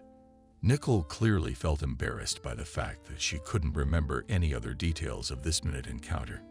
She handed Molly a business card with the words, "You will call me when you have a free moment. Maybe I'll remember something else important. I'll call my friend." I'm sure she remembered a detail that slipped my mind. I can't admit that I was so outraged by the unpleasant scene and the indifferent attitude of the police that I was completely overwhelmed by my emotions. Nickel warmly said goodbye and soon disappeared from sight. And Molly was still sitting on the bench, pondering over the woman's story. She was afraid to believe in that random ray of hope again. After all, so many times over the past 4 years, hopeful information had appeared that later turned out to be useless. When she returned home, the older children immediately rushed to her with questions. They must have realized from her confusion that something unusual had happened. Molly, she decided that there was no point in hiding from the children what Nicole had told her. Adriana was the first to share her impressions. "I don't even think it's a string, but a good rope. Mom, you go tomorrow to see that major who keeps promising you. Tell him. Maybe it'll get him on the trail."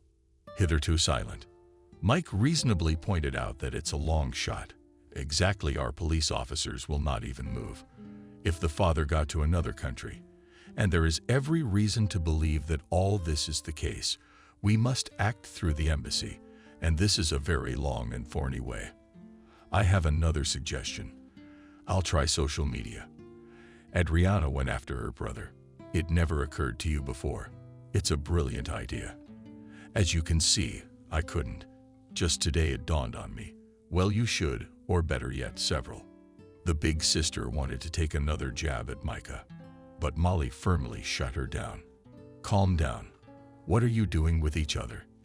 Like cat and dog grown-ups behaving worse than twins. In the spirit of shock, Adriana went to her room and Mike headed for the hallway. Mom, I'm gonna go. I'm gonna walk around for a while. and you go find some better pictures of Dad." The next day, Nicole showed up at the salon herself. She called Molly. It turns out that my friend managed to make a few shots in that market, although it was very risky. Tourists are not allowed to photograph anything there, except monuments. In spite of the poor quality of the pictures, it was possible to distinguish the facial features of a thin man in a white cap. But Molly had no doubt that the photo was of her missing husband. "It looks like him, but I'm not sure. You can give me those pictures." "Sure, I'll text them to your smartphone." Molly's face is covered. Thick paint. "I have a cheap phone with buttons." Nicole calmed the woman down. "It's not a big deal. There are plenty of other ways." In the evening, Nicole emailed the photo to Micah. He rubbed his hands together happily. "The ice is broken. Gentlemen of the jury, I'm pretty sure our search is reaching the finish line. By the way, Mom came to the station." Molly just waved her hands. "They said the major was very busy. He didn't have time for me. So I came back empty-handed. Maybe you really can do something, son. I can't promise anything, but the process is already underway. We can only wait and hope." Mike's optimistic attitude passed on to his mother, and for the first time in years she fell asleep peacefully. But even as she slept, the thought of her husband never left her mind. Rob sat in front of an empty plate and lost his skinny stomach with longing. It wouldn't take long to lose one's legs on speeches like that. He looked meaningfully at Benjamin, waiting for his approval, but the boy's friend and mentor remained silent. The man looked pityingly at his companion, who had not changed much in more than 4 years. Only the murdered voice testified that it was no longer a boy, but a young man. Rob rolled his eyes dreamily, wishing he could break free as soon as possible. "The first thing I'm going to do is eat my fill." Amin grinned. Who would Rob complain to? Not you. You're the only one who can walk freely all over the world. You could have stopped by the girls' greenhouse, and they would have fed you strawberries or tomatoes. The young men shook their black holes. "Keep your pocket wide, and they'll feed you."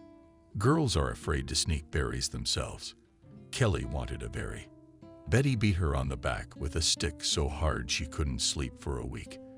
"Tell me, Amen, where do such greedy people come from?" Did the young woman shrug her shoulders? "I don't know, Rob. It's not our way. I never met people like that before I came here. I dream about the house every night too, and my folks probably think I'm dead. That's why they don't look for me. They've probably forgotten about me too." Vicky sadly dropped the phrase and hurried off the dirty dishes behind the partition. At the end of the barracks, the hand had no choice but to leave the table. The boy was still rubbing his stomach and complaining about his fate. "I'm so hungry, I think I could swallow a bull." Benjamin, in his years in captivity, was used to such scenes. But with all his desire, he could not change anything yet, because the farm was well guarded by the hired Frankmans with few checks. The slightest provocation of the forced laborers was severely punished, and often the punishment was with the use of brute physical force. For the first few months, Benjamin was severely punished for disobedience. The inhabitants of the barracks were wary of him at first, but then the relations gradually improved. Each of these unfortunate people had a different story to tell. For example, the women were enslaved by their own carelessness. Both girls, Amin and Waiki, spoke passable English and were from near Asian countries. Like many of their compatriots, they had gone to earn money, but on the way they had gotten into trouble. Amin was eager to tell everyone how she had been deceived. "My friend and I found a job through the internet, called The Factory. We were told to come, packed our things, and started looking for a shuttle bus also through the internet. At first it was fine. We were being driven to Washington, D.C., but the driver halfway through said he had to go to a gas station and turned off the road. He said then all the boys and girls arrived. We were scared and started screaming, but masked men came and started forcibly beating us with sticks. They kept us in the forest in some hut for a few days, and then they brought us here." Amin told her story as if it had not happened to her, but to a completely different person. Benjamin realized afterwards that the feeling dulled with time. Almost the same trouble happened to Vaki, who was older than Ammon. She is a beautiful woman with bottomless black eyes, left at home with her kids, whom she raised without a husband. Her husband died of a trivial infection because there was no medic in the settlement. By the time they got to the nearest hospital, the man had burned to death. Vaki was a little wordy and did not like to talk about herself. After work, she was always huddled in a corner and could sit for hours with a blank stare. One day, Benjamin wanted to just talk to the woman, but Vaki was even more withdrawn. It is not customary for a woman to talk to another man. It is considered a terrible sin. The man was surprised. "I don't see anything wrong with talking a little." Vaki exclaimed, "No, it's better not to. What if my husband's relatives find out?" Benjamin didn't try to make friends, but only remarked that we are already more related than relatives. How does a famous song go? There were 2 other men in the barracks, about 50 years old, but they kept to themselves and did not understand English or pretended not to. Benjamin had learned to read people's thoughts from their facial expressions during his many years of parenting practice. And soon he realized that these men simply did not want to come into contact with other settlers. These men were fed separately and taken somewhere else to work. Benjamin himself was literally a handyman for the first year. All day long he loaded and unloaded cars and wagons. But the meager food and excessive workloads weighed down his body, and one morning the man felt he couldn't get up. He asked Rob to run to the master. Soon Frank appeared in the barracks. He was shouting and waving his arms. Rob had already gotten a little of his foreign language and translated. Swearing. "The master says at you that you are a weakling, and he paid a lot for you." Benjamin clenched his teeth, so unbearable was the pain in his back. Said Rob, "and tell him to return the shoddy merchandise." "I would love to return to my homeland." With the role of translator, the boy coped badly, but it seems Frank understood from the meaning of what was said and showed Benjamin his fist. But the boss didn't mock the sick worker. He muttered something and left, but Betty came running in with a jar of stinky stuff. She gestured for the man to roll over onto his stomach. The woman set a nasty potion into his back, and he was immediately relieved. Betty set the jar down and instructed in her own language. Rob translated. "She told you to dab every hour. You can't get sick here. You have to work here. If you work hard, you'll get food." Benjamin shuddered at the unpleasant associations of an amazing regimen and something not good. He reminded me of our not-so-long-ago history. No one supported him. And Benjamin thought it unlikely that his companions had studied history from the same textbooks he had sung over in his school days. The next day, Benjamin felt better and headed for the warehouse. But there he was met by Matthias, the big guy who had taken him and the worm on the first day. This guy preferred to speak in his native tongue too, but where necessary. He used to insert English words. He said the master had told Benjamin to help the women in the greenhouses for the time being. The man didn't object and went to his new place of work. What was his surprise when he met there, blithely, or rather, an old acquaintance was the first to rush to Benjamin with an exclamation of "Who do I see?" "You're still alive." The encounter pleased the man. "Didn't expect to see you here, you see. Thought you'd been walking free for a while." The worm frowned. "Of course, I could have gone on the run if I'd had my winter clubs on. But here in this foreign land, I've got nowhere to go. I'd only get into more trouble." The worm didn't look well. His already thin face was shrunken even more, and his eyes glittered with feverish fire. Benjamin did not ask him how he was doing. He only asked him, "What is your real name?" The mountain man winked. "Alex, if the necessary facts from my past biography, I'll tell you honestly that I did 4 moves instead of very remote. If I hadn't fallen into the clutches of Kevin, I would probably be easing the wallets of citizens right now." This brief conversation was interrupted by a shout from Matthias. He disappeared for a time, and then suddenly reappeared, as if he had sprung out of the ground, crawled out, only managing to whisper, "Good thing we met.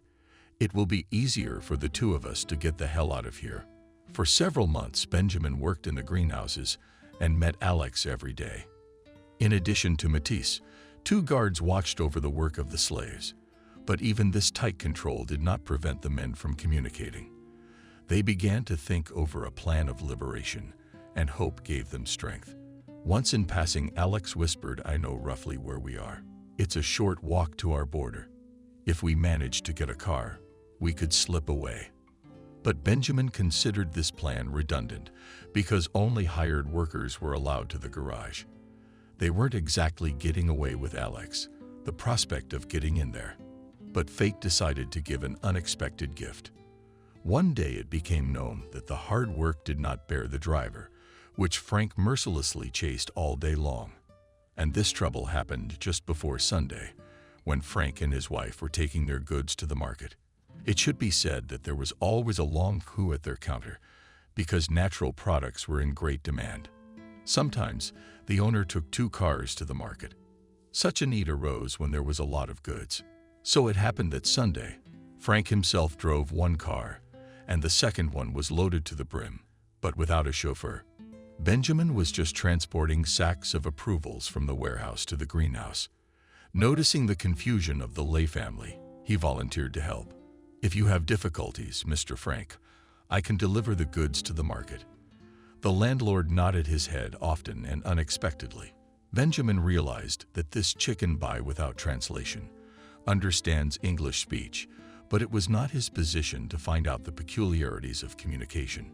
He took the driver's seat in the car and started the car. He delivered and loaded the goods and wanted to stay in the car. But Frank signaled for him to keep watch at the counter where the food was for sale. Benjamin had nothing else to do and he obeyed. After this incident, the owner began to exploit him every Sunday, but Frank's kind attitude quickly changed to a hostile one. Once he even slapped an employee in the face with his fist in public. Benjamin was a little distracted by a lady in a straw hat. He couldn't hear what the woman was asking him, but he realized that she was speaking in his native language. Frank noticed this and pounced on him, and the woman disappeared.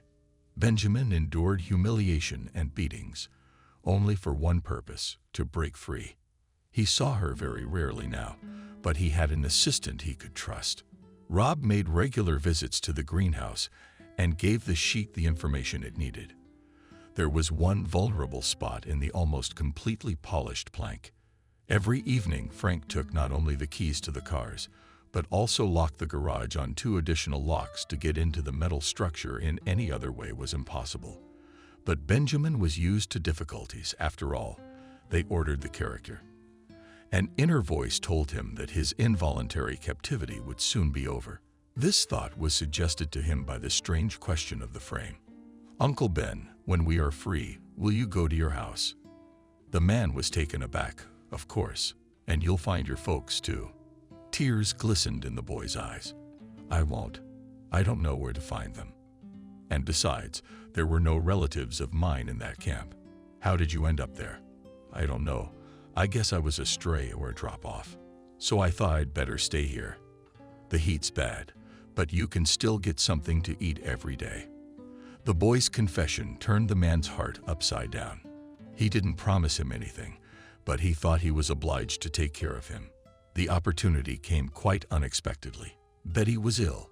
Benjamin saw an ambulance arrive, and then the landlady got into it and drove away. Frank, apparently feeling free, brought 2 ladies to the farm in the evening. Then some other guests arrived, and the party began. To be honest, Benjamin hadn't thought the owner was capable of such a thing. It was the first time he'd seen outsiders here in all the time he'd been here. By the time it got dark, everyone was already pretty good. Benjamin looked tensely at the cars. A worm, or rather an Alex, and his past nickname was long forgotten, approached him. "You're thinking the same thing." "What?" "And I'm thinking there won't be another opportunity. When you have to wait until you fall asleep. You've thought about the direction again." "Good. You tell me the framework." "Yes, absolutely. Meet me at 200 hours. He's back in his barracks. We need to act as natural as possible so no one suspects anything." Ben lay down. He wasn't afraid to fall asleep, even though he was terribly tired. Bill's whole body was trembling. According to Sasha's calculations, they should reach the border in less than an hour. The main thing was that no one would try to stop them. But Alex assured that there were no settlements up to the border, and they would pass it through the leaf. The main thing is to get to their own. And then it's over. Exactly at 2:00 a.m., Benjamin went outside, as if to go to the toilet. Rob whispered that one car was open. 5 minutes later appeared, and Ron with Sashka quietly sat at the wheel of the car. Well, with God, they silently climbed into the car, then pulled the wires by feel, and the car started. He drove out of the yard with no lights on. Then he turned on the headlights and stepped on the gas. A few seconds later, Rob shouted, the lights in the house came on. Now everything depended only on Boris's skill. He was going at the maximum possible speed. The car was shaking and tossing. Roads this something could be called only remotely. Strange, but no one caught up with them. Although perhaps they were just lagging behind. After a while, a desperate race, Alex shouted over there. Here illegals are transported. Ben only had time to think that if they take illegals, then maybe the road is guarded. A man jumped out of the bushes and pointed a gun at them. Then returned the man, flew off into the bushes, and almost immediately heard a palpitation. He hit the gas.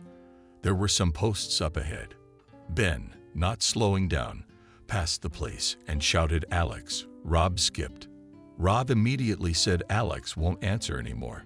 Benjamin looked at the seat next to him and realized why Alex didn't answer. He was staring ahead with empty eyes. There was blood all over the seat. Shit. They had already driven about 10 kilometers, even jumped out on some new asphalt road when they heard a loudspeaker behind them. They were being ordered to stop, in plain English. Benjamin saw a barrier of cars ahead and stopped. Uniformed men immediately ran up to them and put them on the ground. We are our own. We are Americans. We were held as slaves. One of the uniformed men said, That's interesting. I've been hearing more and more of this kind of information lately. Get in the car. We're gonna take care of this. Loud Benjamin was helped up, put into a beater with bars, and the car started. Ben leaned back in the seat and closed his eyes. Was this really it? Was his torment over? Was it so pitiful for Sashka that he wanted to cry? After all, not later a man at all. Then prison, then knuckles, then slavery. Molly was spinning in the kitchen. Yesterday they gave her a paycheck. She and Adriana had gone to the store, bought strictly according to the list of groceries. Now she was distributing them. At the same time, she and Adriana were discussing what and when to cook so as not to repeat themselves, so that the food would last as long as possible. Adriana wrote everything down so that whoever was going to cook would just look at the number and already cook. This arrangement helped them survive and even save a little money. Molly looked over at her daughter. Adriana is strange today, as if she is talking to her with her thoughts somewhere far away. Daughter, is something wrong? Adriana shuddered. No, Mom. Why would you think that? But you're thinking about something all the time. The girl put aside her notebook and pen and sighed. I can't hide anything from you, Mom. Molly sat down next to her. Adriana, but I'm the mom, and you're my baby. Is that weird? Why don't you tell me what happened? The woman was nervous. Not enough trouble in the family. Did something happen to her daughter too? Adriana spoke. You see, Mom, at university I was courted by a guy called James. He was a year older than me. And then I left, and of course I didn't leave him any coordinates. I didn't think we were going anywhere. Why would he want me with my problems? Molly sighed. Here it begins. And the girl continued. But he was stubborn. He was looking for me. He found me. And Adriana looked fearfully at her mother. Mom, he wants us to get married, you know. He wants to come to visit, to meet you. Molly smiled. What are you afraid of? Mom, I don't know. What if he sees that we live poorly and doesn't want to see me anymore?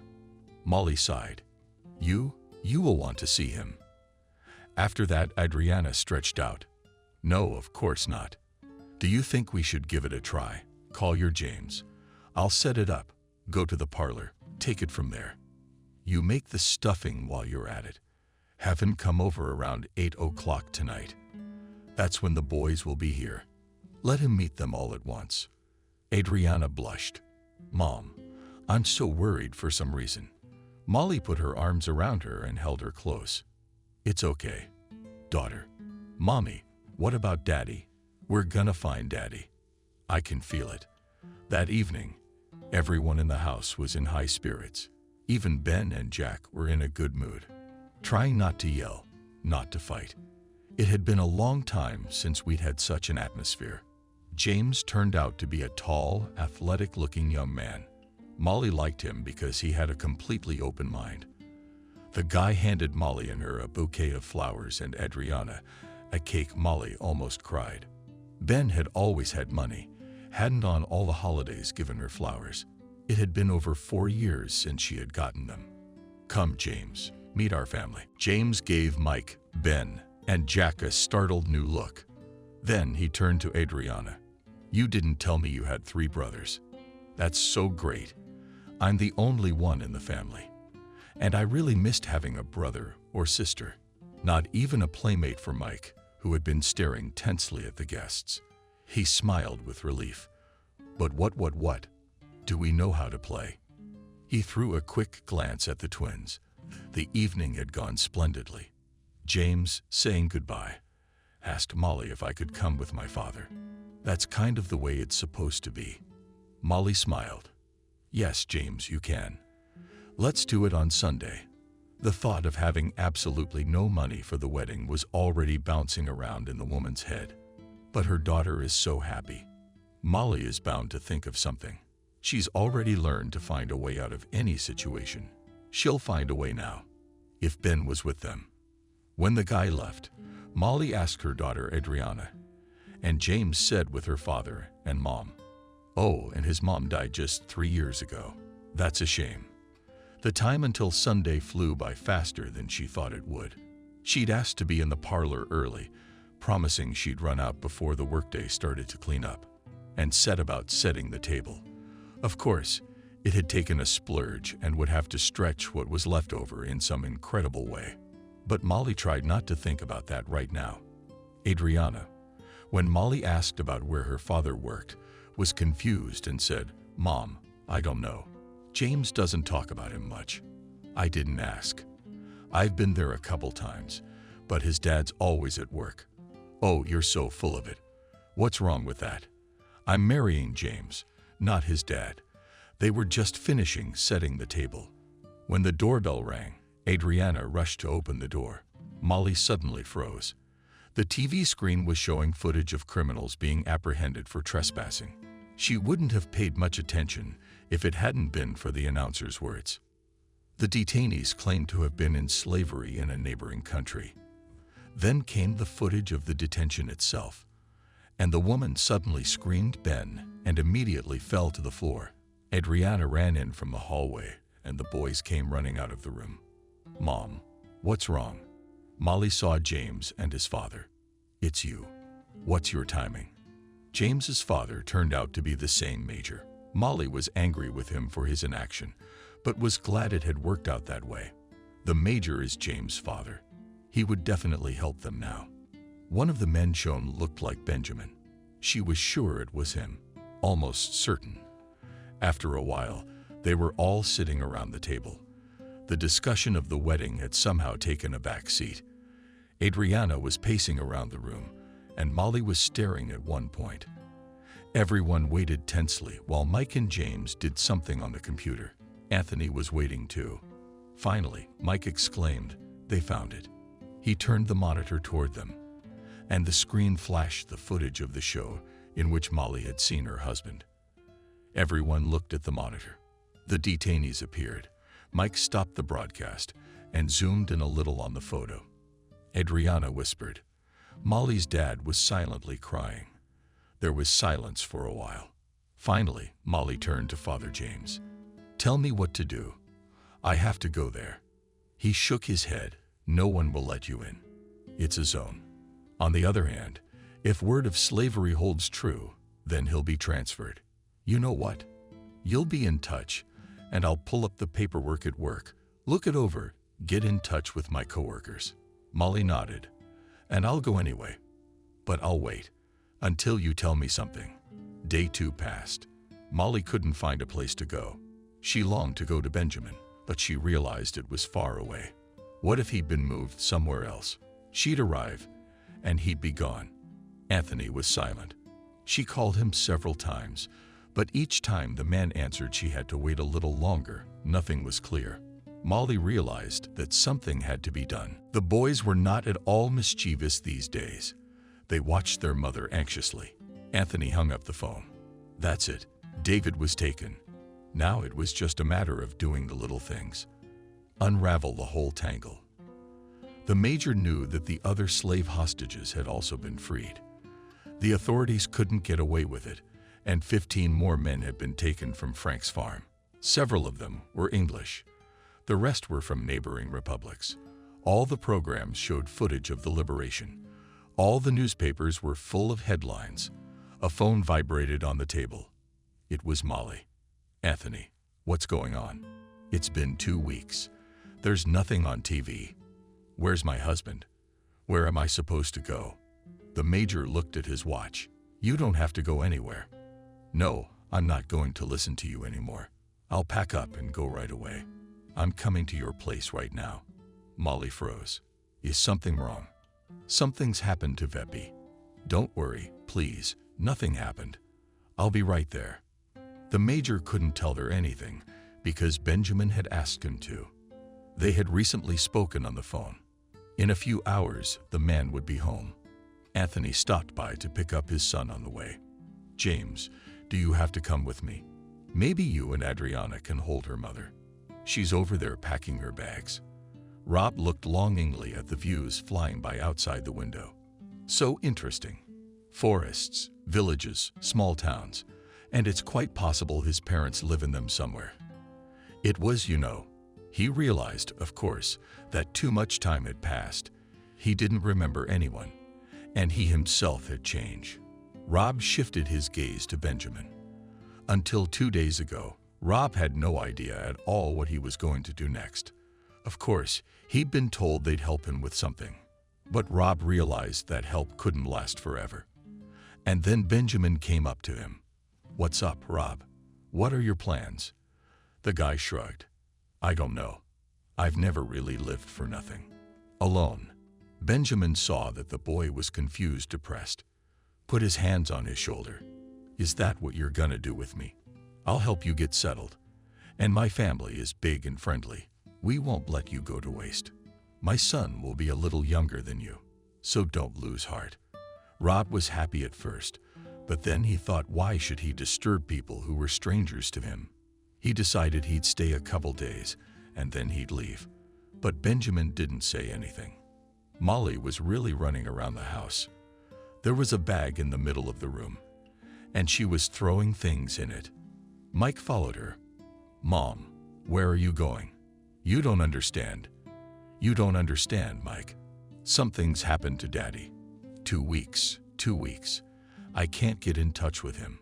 What if he's forgotten everything? If he doesn't remember us? If he doesn't know where to go?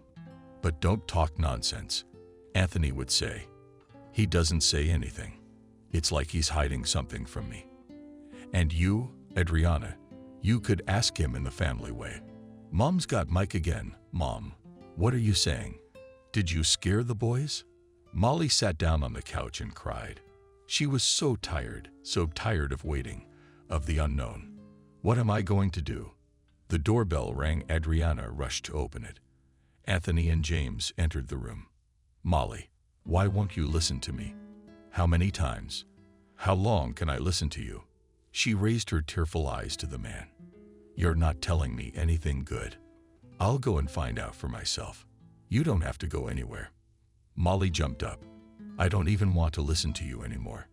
She was running around the room again. Molly. The woman slowly turned toward the door. Standing in the doorway was Benjamin.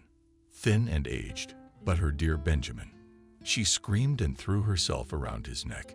He was flanked on all sides by children. For the first time in a very long time, Benjamin cried.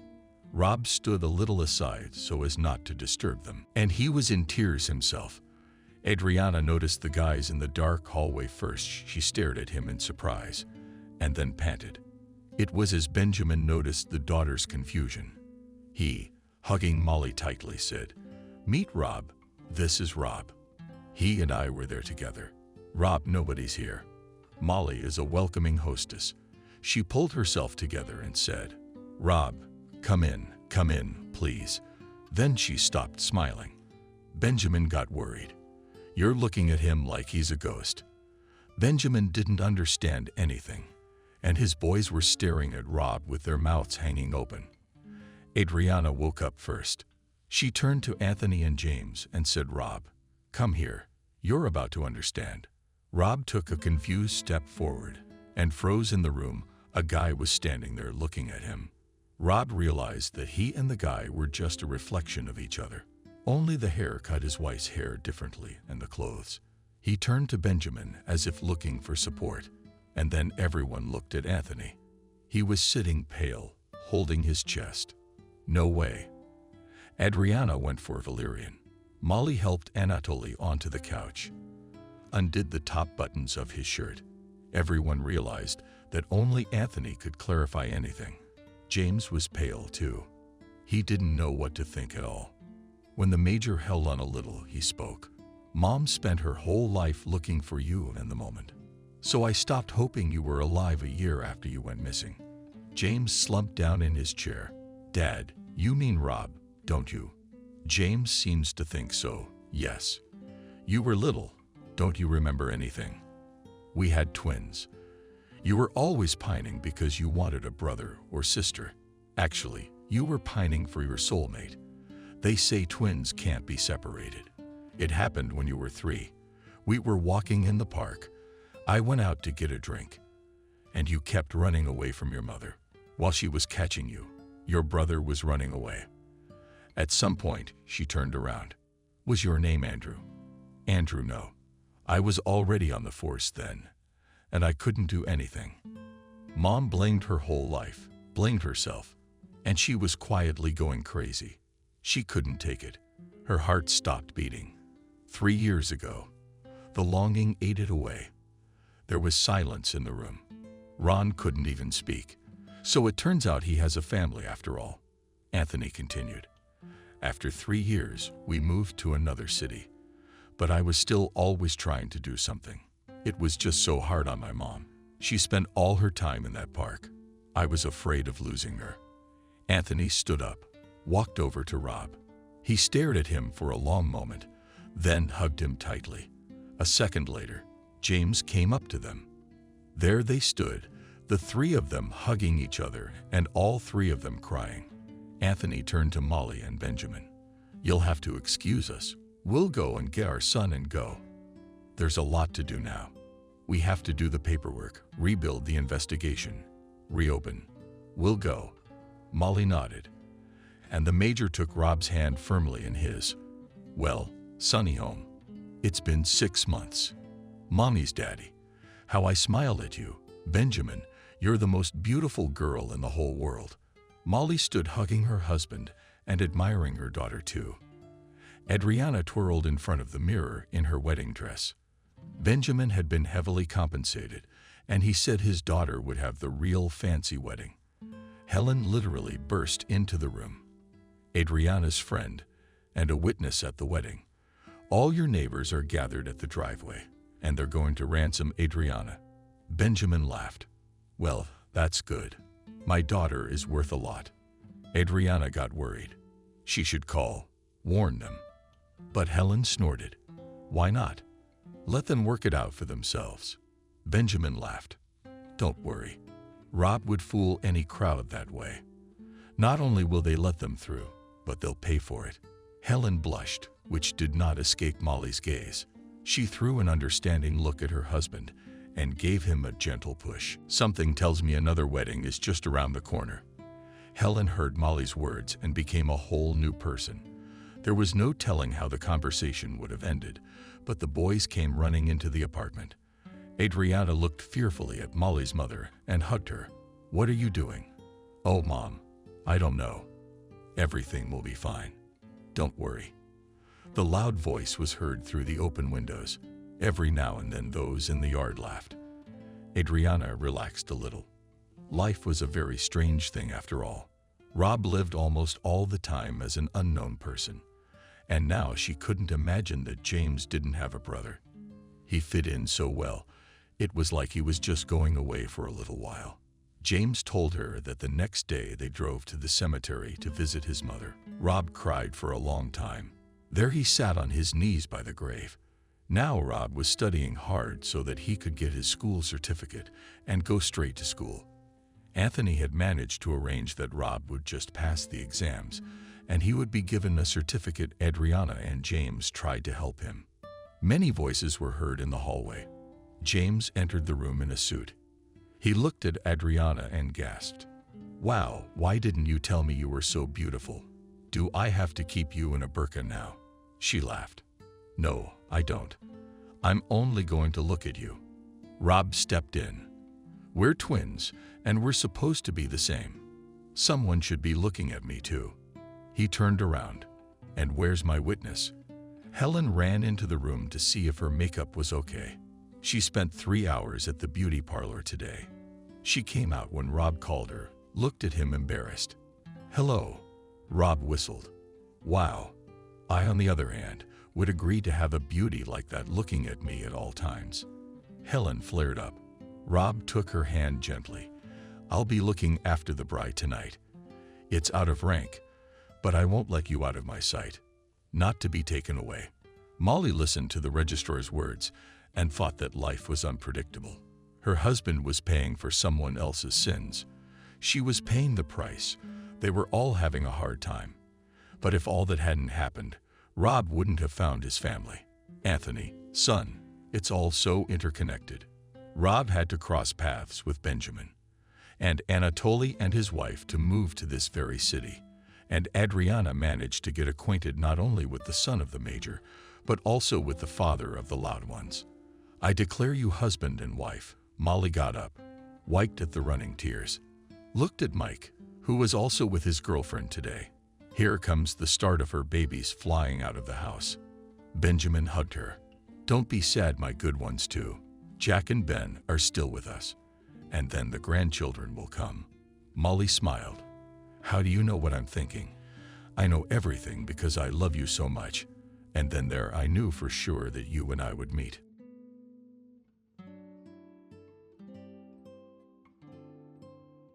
A university in a large regional center was considered young, so it did not have the same prestige as, say, a pedagogical one. The university had its own professors, library, and published scientific works. And at the university, the first graduating class of students was prepared to work at the university. From this graduating class, the most significant careers were made by 2 of them. David became rector and Jacob became a professor. He lectured and was adored by the students. David and Jacob had once been friends, but long ago their paths parted. David was married and raising children. He looked older than his years and was constantly overloaded with things to do. His many responsibilities at the university and at home left him no free time. Looking at David, you would never say that he held a prominent position, a short man of slim build. He'd been wearing a suit for 20 years. His wife could hardly persuade him to wear one she'd buy or knit for him. But David was in love with science. His university, when he talked about its development or transformation, his eyes began to burn with a fanatical gleam if it became clear the man was in his place. Perhaps Jacob was hurt by the fact that he was not the rector. After all, he was once considered the most brilliant student in the course. His thesis was later published in a separate book. He could and liked to talk, was artistic and very good-looking. It's time to be in the movies. In short, if it was necessary to represent the university somewhere, including abroad, he would fit perfectly with this very Dimka, who speaks so fast that you can't always understand him, especially if he is passionate about the topic. Now it's hard to believe that up until the 4th year they were thick as thieves. Every summer, they went on archaeological expeditions, and if anything, they stood for each other. At that time, none of them thought about high positions. Dinka, however, even now is completely indifferent to titles and regalia. And when he was offered to move to the ministry, he flatly refused. University was his life, very much his brainchild. Jacob once wanted to be an archaeologist too. He spent his whole life on expeditions. Even at the bottom of the sea, he was ready to search for submerged antiquities. But his parents intervened. It was their initiative, defense of a candidate's thesis, and then a doctorate. Their connections played a big role in the fact that his path to science was smooth, without a hitch. Jacob has been lecturing ever since. At first, he was stuffy in the university walls. He dreamed of the old days, the archaeology camp, the digging, the campfire songs. But he was the only son of his parents. Both his father and mother had overbearing personalities, and he couldn't break free for a while. Then his father died. His mother became ill. He realized that he couldn't go far away. He lived alone. He had a beautiful apartment near the university, but he visited his mother several times a week. If she was feeling well, and if she was ill, he moved in with her for a while. So when acquaintances talked to him about marriage, Jacob, laughing, said that he had an old girl on his hands, so a young wife he would not pull. And his wife would not want to share him with his mother, who had such a difficult character. So past the time when he was considered a promising bachelor in the eyes of society. For him, however, that time was over. After all, even now, when he was well into his 40s, or rather under 50, he retained his imposing appearance, artistry, and sonorous expressive voice. Last years among the students did not sparkle, and not a single bright star. Every year there was an inevitable dropout. Guys were leaving. The last example when 2 students took their documents and got a job at the streetcar depot. There was good money to be made there. Girls got married one after another, took a leave of absence, and went on maternity leave. And those who studied with visible labor got a haul from exam to exam, from course to course. Everyone knew that he was single, and many hoped to screw him. Before, they even argued about who would succeed. Later, the bar was lowered. It became clear that none of the girls, even the most beautiful, will not take to the wedding. But to visit him at home to get credit, it was quite realistic. And there were girls who could tell about these visits, but for some reason they all kept silent. And what happened at the professor's house was not discussed at home. Only Nancy once said, "What a bastard he is." What did that mean? Nancy didn't want to discuss it, and the professor lived his life to his heart's content. A couple of times a year, he would find a companion caregiver for his mother and go on vacation in winter to a ski resort, and in summer to any of the European countries to see the antiquities dear to his heart. When his mother's friends asked her if Igor had finally gotten married, if he had at least had children, the elderly woman only waved away passers-by, and I was completely satisfied with this state of affairs. And as long as she was alive, she wasn't going to share her son with anyone. Kate and Betty became friends by accident. Betty came from a small town. She went to university because she did well here in the regional center. Her aunt lived with her, and Betty settled in. Her house was on the very outskirts of town. It took an hour to get to the university on her aunt's bus. To be honest, there was no time for her niece. She was fighting with her husband. The matter was heading for divorce. At home, there were empty liquor bottles on the cupboard, and the collection was regularly replenished. Her aunt had no children of her own, nor did she have any experience with them, and she looked to Betty for a girlfriend. In the evenings, when the girl was a woman, came to her with another bottle of sweet liquor and 2 glasses. Betty knew that now the aunt would complain to her for a long time about her life, about her husband, and she had to give in and sympathize. It was risky to object, because at any moment the aunt could say go to the dormitory. And Betty didn't want to go there, because the dormitory was really bad. 2 9-story red brick buildings with communicating passages only looked presentable from the outside. Inside there was an atmosphere that showed that the university did not have an extra penny. Ragged walls, elevators that almost never worked. Broken windows in the halls had glass put in, but every now and then they were broken again. The kitchen had 1 stove for the entire floor. So the students kept illegal stoves in their rooms, and the hot water was constantly cut off. In short, only a few students lived in the dormitory from the first year. Until the last, everyone tried to find a couple among the natives of the big city and move in with a friend or girlfriend in normal conditions. Betty tried to study at night, but then she would come to class. Tired in the classroom, she could doze off in lecture, once even hopped and became the subject of ridicule, classmates, and bullying the instructor. He took mortal offense. You see, his lectures make some people drowsy. As a result, Betty had to drop all other subjects and learn only ethnography, to crawl through the session, and the position was difficult. Even a small scholarship meant a lot to her. Betty was raised by one mother, and she could not give her much money. Practically the whole amount Betty gave to her aunt for food, left herself only for travel, and to go to the movies, to buy herself new tights, a common notebook for the lecture. There should have been enough scholarship money to save for all of this. Betty tried to walk more, and once she got lost in an unfamiliar courtyard. She didn't know much of the big city yet, just exploring it. I was attracted to the old ones, and she herself did not notice how she found herself on this quiet street, which literally breathed the 19th century. Realizing that she was lost, Betty began to look around, who would ask for directions. There was a girl about her age sitting on a bench in the courtyard. Betty turned to her and asked, "Where do you want to go?" The girl asked. Actually, Betty had to go home to her aunt. That's why she needed the bus stop number 1. The girl at the marshal in the forehead thinking, "You should go to the highway, but it's far to go there, it's better to go to the streetcar stop." The girl was very beautiful with dark hair around her face. Betty also noticed that the bench sent for now with such a bench is usually used by elderly people who have a hard time moving around. Betty had walked around town a lot this day and now realized she was tired. She sat down next to her acquaintance. The girls got to talking. To Betty's surprise, it turned out that they studied at the same university. "Only I'm at the biology department," Kate explained. "As a part-time student, I couldn't get to the university every day. But when I'm in session, my father drives me." "Do you live here?" Kate nodded at one of the beautiful old houses. "That's our apartment.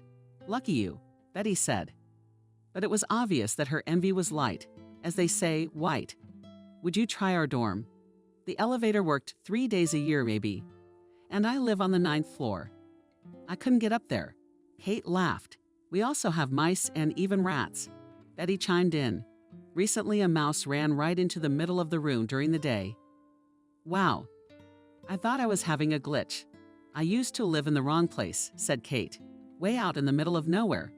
We had mice here first, too. The scariest thing is that they can eat supplies in the winter. Cereal. Then my mom brought a cat. I'd like a cat too. They won't allow it in the dorms.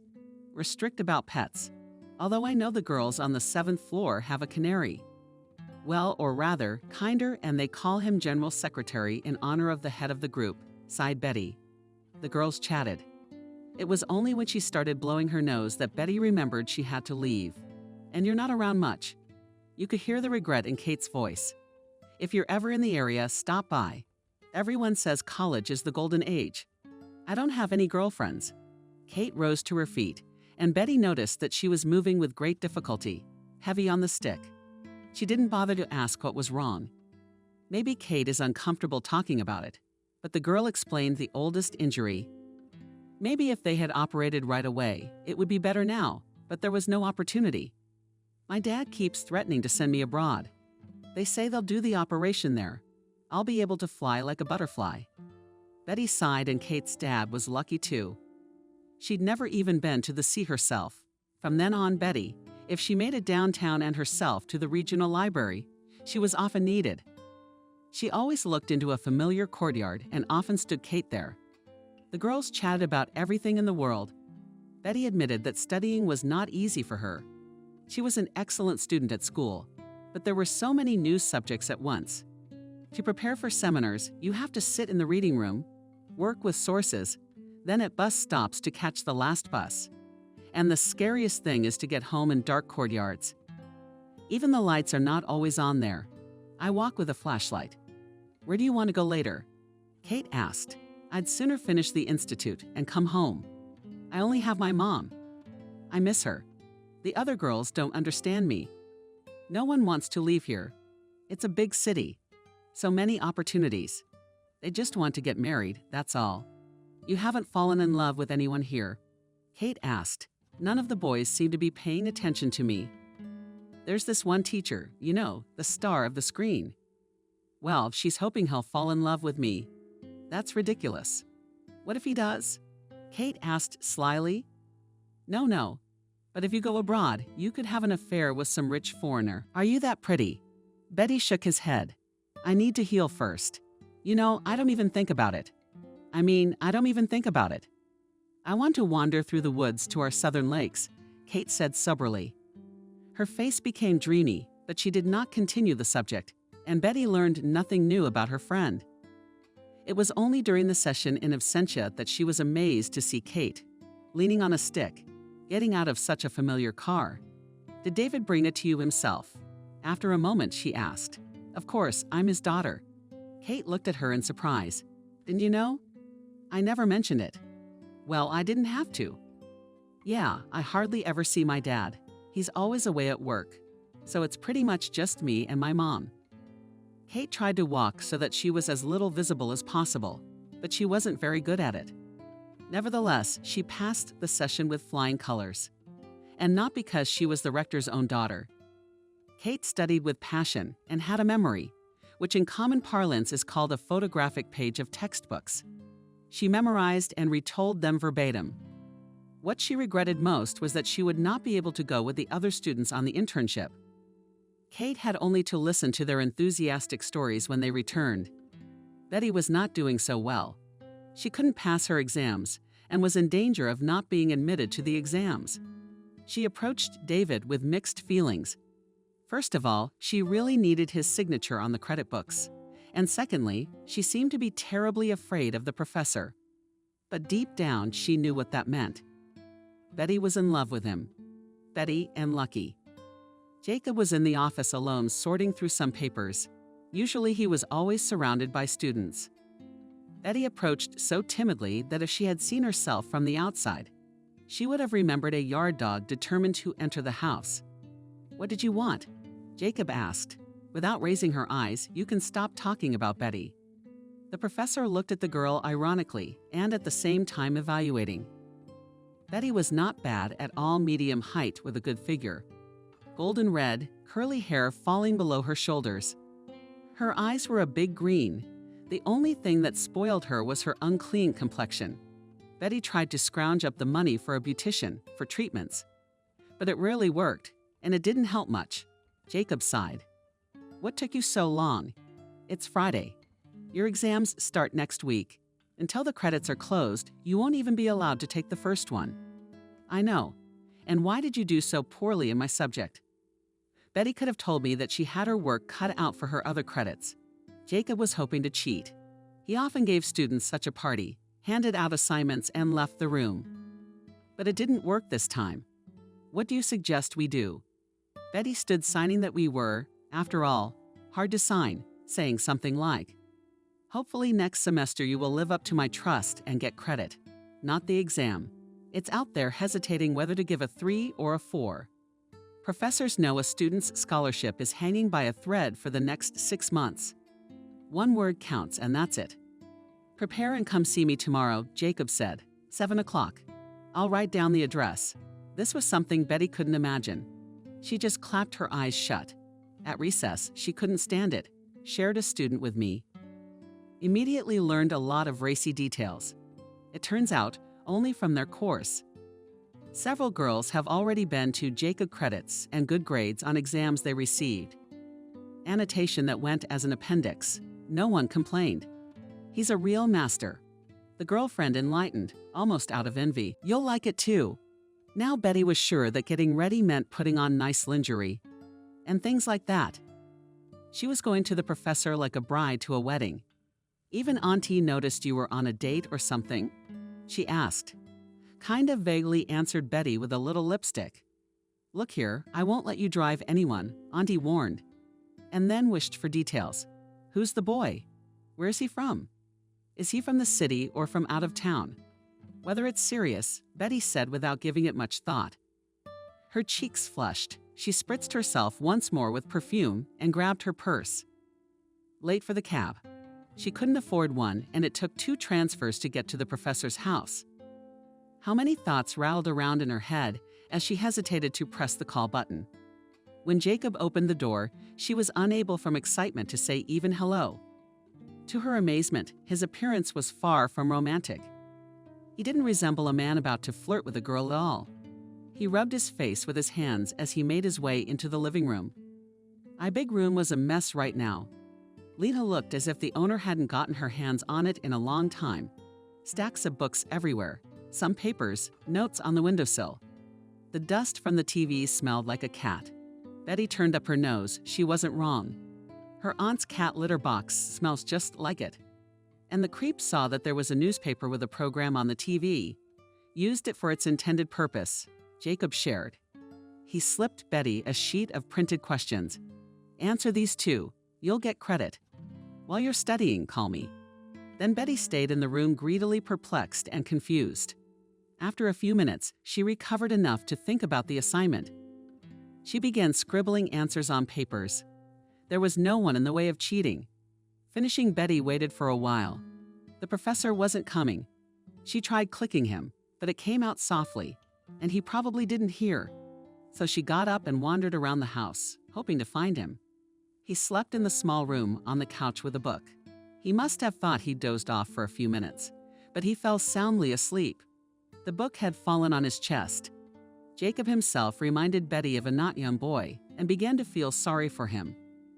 Betty never thought she could pity a man who stood far above her. With the social ladder in mind, one could wake him up or wait for him to wake up on his own. Or leave the note sheets by the couch and walk away, then get credit on Monday. Betty did neither one, the other, or the third. She went to the bathroom, found a mop bucket and a rag, and started cleaning. She moved quietly. Jacob woke up when it was already dark. He'd forgotten about Betty and her test. It was very rare for him to fall asleep in the middle of the day. And now he woke up with a clear, good head. He was glad of that. Now it was possible to dwell on his work until deep into the night. He was writing a book, but he often lacked either the time or the energy to finish the next chapter. The light was on in the kitchen. Betty Bread ate, drank tea, and read her textbook. And for the first time she was interested. Every word seemed significant, and it felt Betty. Remarkably calm now, as if she were truly at home in this large professor's apartment. Tidied up by her hands, she looked up. Standing in the doorway was Jacob. I guess I should have embarrassed and started making excuses. Like, I'm sorry, I've been running the place without you. But instead, Betty asked if you wanted dinner. Yes, Jacob, and it came gradually. The kitchen no longer resembled a warehouse of dirty dishes. The smell of home-cooked food smelled like that of a neighbor who cooked much tastier than Mom and fed Jacob when he was little. I stewed zucchini. Do you have a cottage? Betty asked. He shifted his eyebrows in thought. Some acquaintances brought them. They're obsessed with their dacha. When he had eaten but washed his tea, give me the credit, he said discreetly, changing to you. You have a long way to go home. Betty took the credit as a matter of course. Nodding, she tucked the blue book into her bag. I was going to clean the windows tomorrow. What time will you be home? Look, I didn't mean to imply that you do the dirty work. You know, messing around in the mud. It's already clean. Betty's not worried at all for some reason. By the window, but where do you live? Asked, she named the most remote neighborhood in the city. Not so long ago, it was considered a village in itself. Where are you going now? Stay here. I'll get you some bedding. You can sleep in the big room on the couch. I'll worry about Betty dropping her chin. Did you get home safely or not? I'm the reason you're late. Betty thought she should call her aunt and warn her. Her aunt's house seemed far away now, as if from another life. She texted her aunt to stay at a friend's house. It's okay. Betty couldn't sleep for a long time. The couch was soft, but it was narrow. And every hour and every half hour the antique clock chimes. So Betty knows for sure it's 3:00 a.m. and she's still awake. She managed to doze off before dawn, but not for long at all. Nevertheless, she jumped up first. I was drinking my second cup of coffee by the time the owner woke up. Saturday afternoon slipped by. Betty was washing the windows and making lunch. Jacob hadn't gone anywhere. He worked in his office. And when there was a break, he and Betty chatted. Betty talked and he listened. That's how I found out how she lived with her mom in her small town, and now with her aunt-uncle, and how she wished her college years would just slip by so she could go home. Are you really going to school? Jacob wondered. Of course, Betty. Raz splashed the ox on the glass in a special liquid and took a rag. I have my favorite teacher there. She's retired now. She's got a workload. You know what it is? 40-odd is more than 2 jobs. It's very hard. Nobody's going to school. I'll be there and Wendy will feel better. And Betty made a soup that made her dizzy even from the smell. After they ate, the girl put the pots in the fridge. I think you'll have enough for 3 days. And then that he looked at her questioningly in front of Varia, that she wiped her wet hands and began to pack. Auntie there was already worried, probably left alone Jacob. He thought about it. Never before had the idea of having a housekeeper crossed his mind. Yes, he often had women over and stayed overnight. But he'd never thought of an au pair. Usually strangers in the apartment annoyed him, but Betty did not. She was easy to talk to and even silent. She didn't need to be impressed. The girl lives poorly. Rada will probably have a part-time job. Why not? Her peers work part-time in cafes and pizzerias as waiters. Hand out advertising leaflets on the streets, and some even work at a gas station. Worse yet, homework is on fire. She'll be excited about the opportunity. And the next time the girl came to him, he said bluntly, "If you a couple times a week to clean up, I can pay you so much. How's that?" Betty turned pale, then blushed, and then quietly said okay. She came to work neatly, like clockwork. Soon there wasn't a corner of the apartment that hadn't been touched by her caring hands. She was sorting out closets, organizing his closet. God, he didn't realize he had so many shirts and sweaters and vests. All of it lurking in the depths of the chief veneer. And he wore what hung closest. Now his refrigerator was never empty. Returning home, he was pleased to think of the deliciousness that awaited him. Already a month later, his mother, whom he visited, squinting, diagnosed him. "You found yourself a good woman, a servant," he explained with a smile. "Pay her well and leave her alone. You should dust her. You look like a different person." Jacob, so in his mind, treated Betty better than well. He gave her the keys to the apartment and had a special card that held money for the household. He let Betty spend it however she wanted and never asked for an accounting. And punished Betty's supreme trust. He remained his own man in front of her. He could doze off, he could work, he could be silent or start sharing thoughts that came into his head. But he was completely incapable of seeing Betty as a woman. He could say to her, "Betty, can't you make a snack tomorrow? Buy a nice wine. I have a friend coming over." He didn't notice how the girl's expression changed, how she bit her lip. Betty nodded silently and disappeared into the kitchen. The aunt didn't know her niece worked part-time. She thought she had a busy college life, sitting in the library, running to the movies to hang out with her friends, or partying at dances. But too tired, silent girl returned home. Now she did not wait for her aunt to call her for a drink.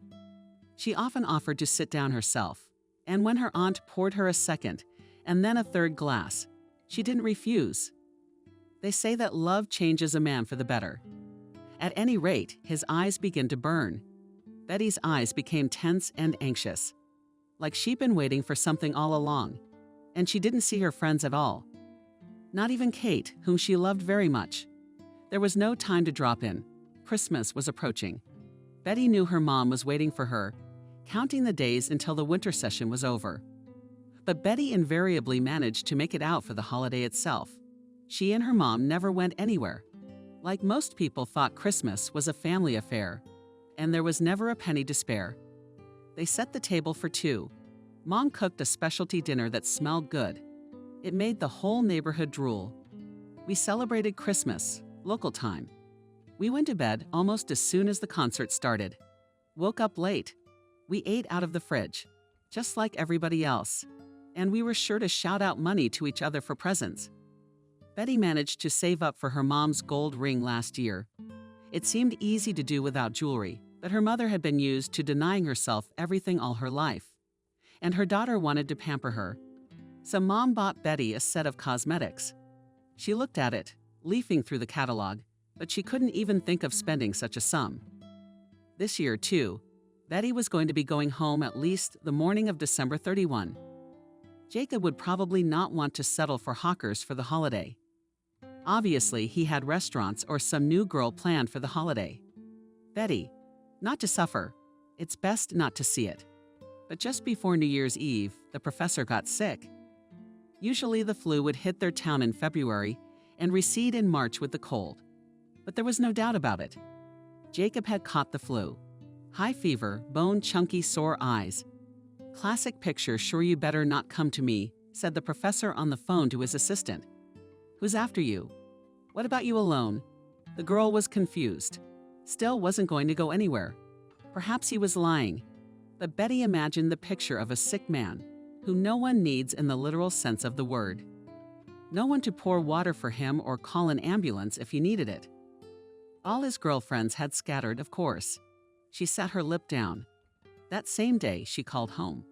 Mom, I can't make it. Don't worry about it, but it just happened. We have an exam on the 27th. So, counseling. The girls and I will study together. Yeah, well, I can't get away. You should go to your neighbor's. She'll be glad. The lonely old neighbor also spent Christmas alone with the TV. They'll both have more fun with their mom. On December 24, Betty was unlocking the door with her key, as if nothing had happened. Jacob was lying on the couch, covered with a blanket. There was a glass of tea on the nightstand next to him.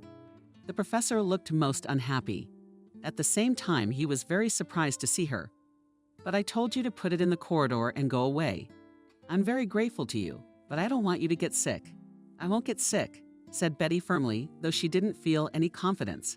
I'm inoculated. I'll get you all cleaned up and we'll have a party. I forgot to ask, Christmas tree. Do you have at least a small, artificial one in the household? I haven't put one up for a long time. It's only when there are children in the family. I understand. Betty put her hand on the professor's forehead when the temperature was last measured. An hour ago. So now I feed you a little. Then we drink a fever reducer. Then you sleep while I clean up the place. Jacob felt so weak. He wanted to obey that, sure to him young voice. He was happy to let Betty take control. By evening, the apartment shone with cleanliness. There was a live Christmas tree in the great room. There weren't many toys, but the lights from the garland created a kind of magical ambience. Betty was in the kitchen, and Jacob, who was feeling a little better, was sitting covered with pillows. He was watching a comedy. Eating a red fish sandwich and drinking cranberry Mars. He thought, and that in his time even his mother did not care about him so much, and the holiday was not celebrated honorably. At exactly midnight, the champagne glasses were raised. Everything that Betty had prepared seemed unusually delicious to the professor. The girl didn't let him sit for long. She made sure Jacob drank the medicine, turned out the lights. Only the lights on the Christmas tree remained, and the professor fell asleep so soundly that he was not disturbed even by fireworks and firecrackers under the window. Laughter and shouts of drunken companies that gathered in the yard. Jacob woke up at dawn. It was already quiet outside the window. Even the most stalwart had gone home, and he was as wet as a mouse. He didn't call Betty, but she heard him stirring somehow. She came and helped him to change into dry clothes, brought him a drink, and he went back to sleep in the sound sleep of a man on the mend. Betty was in vain, assuring me that she would never fall ill.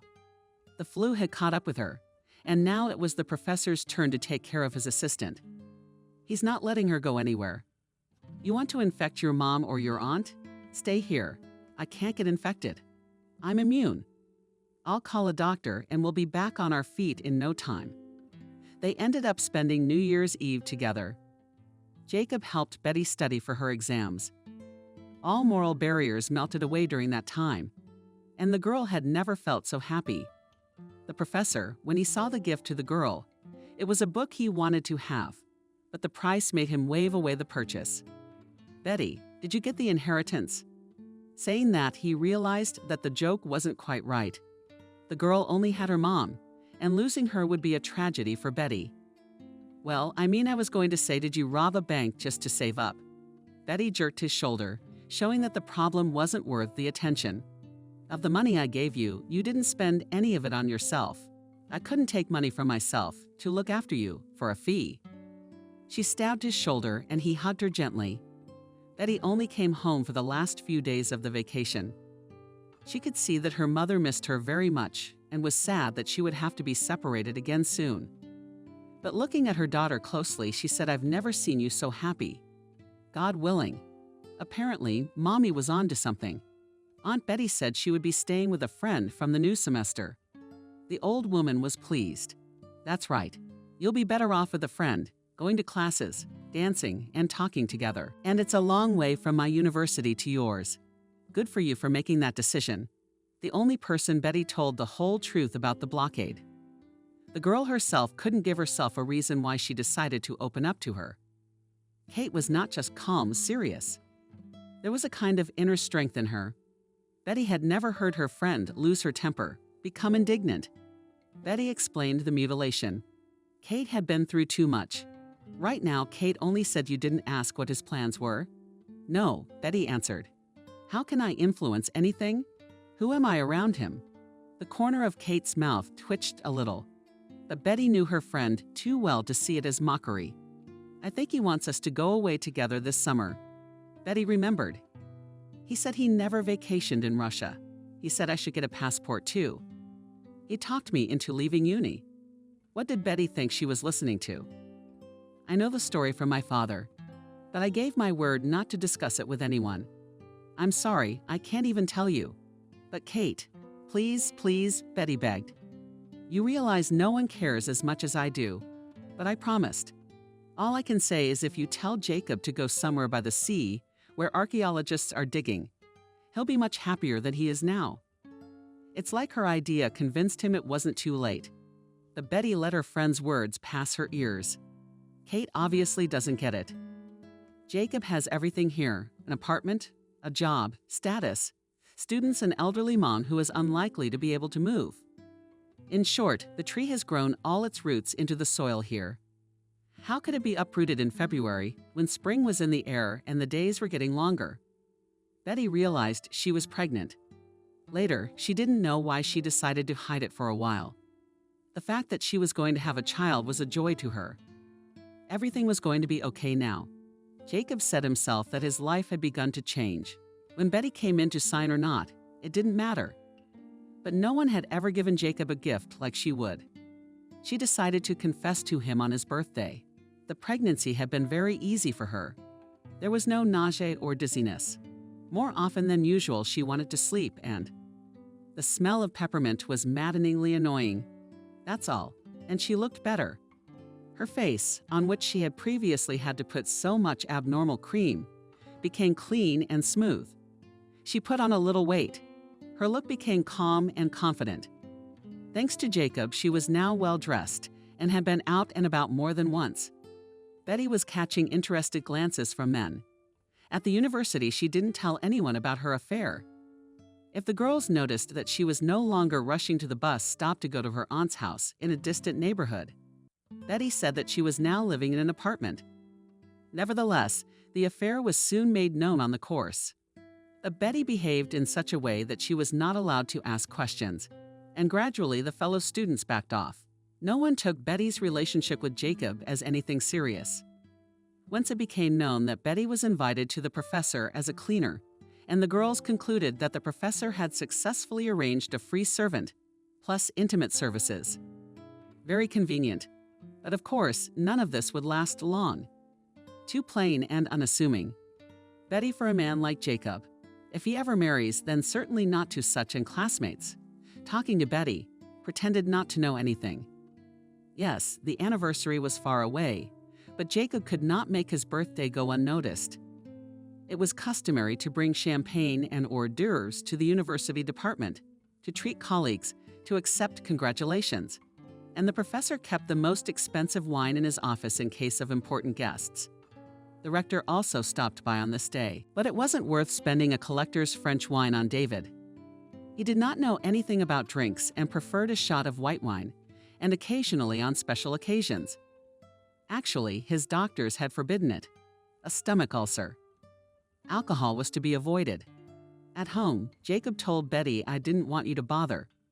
Let's go to the restaurant. Everyone will see us." Betty waited for Jacob to say, "So what? Let them look and be jealous." But he reassured her with the wrong words.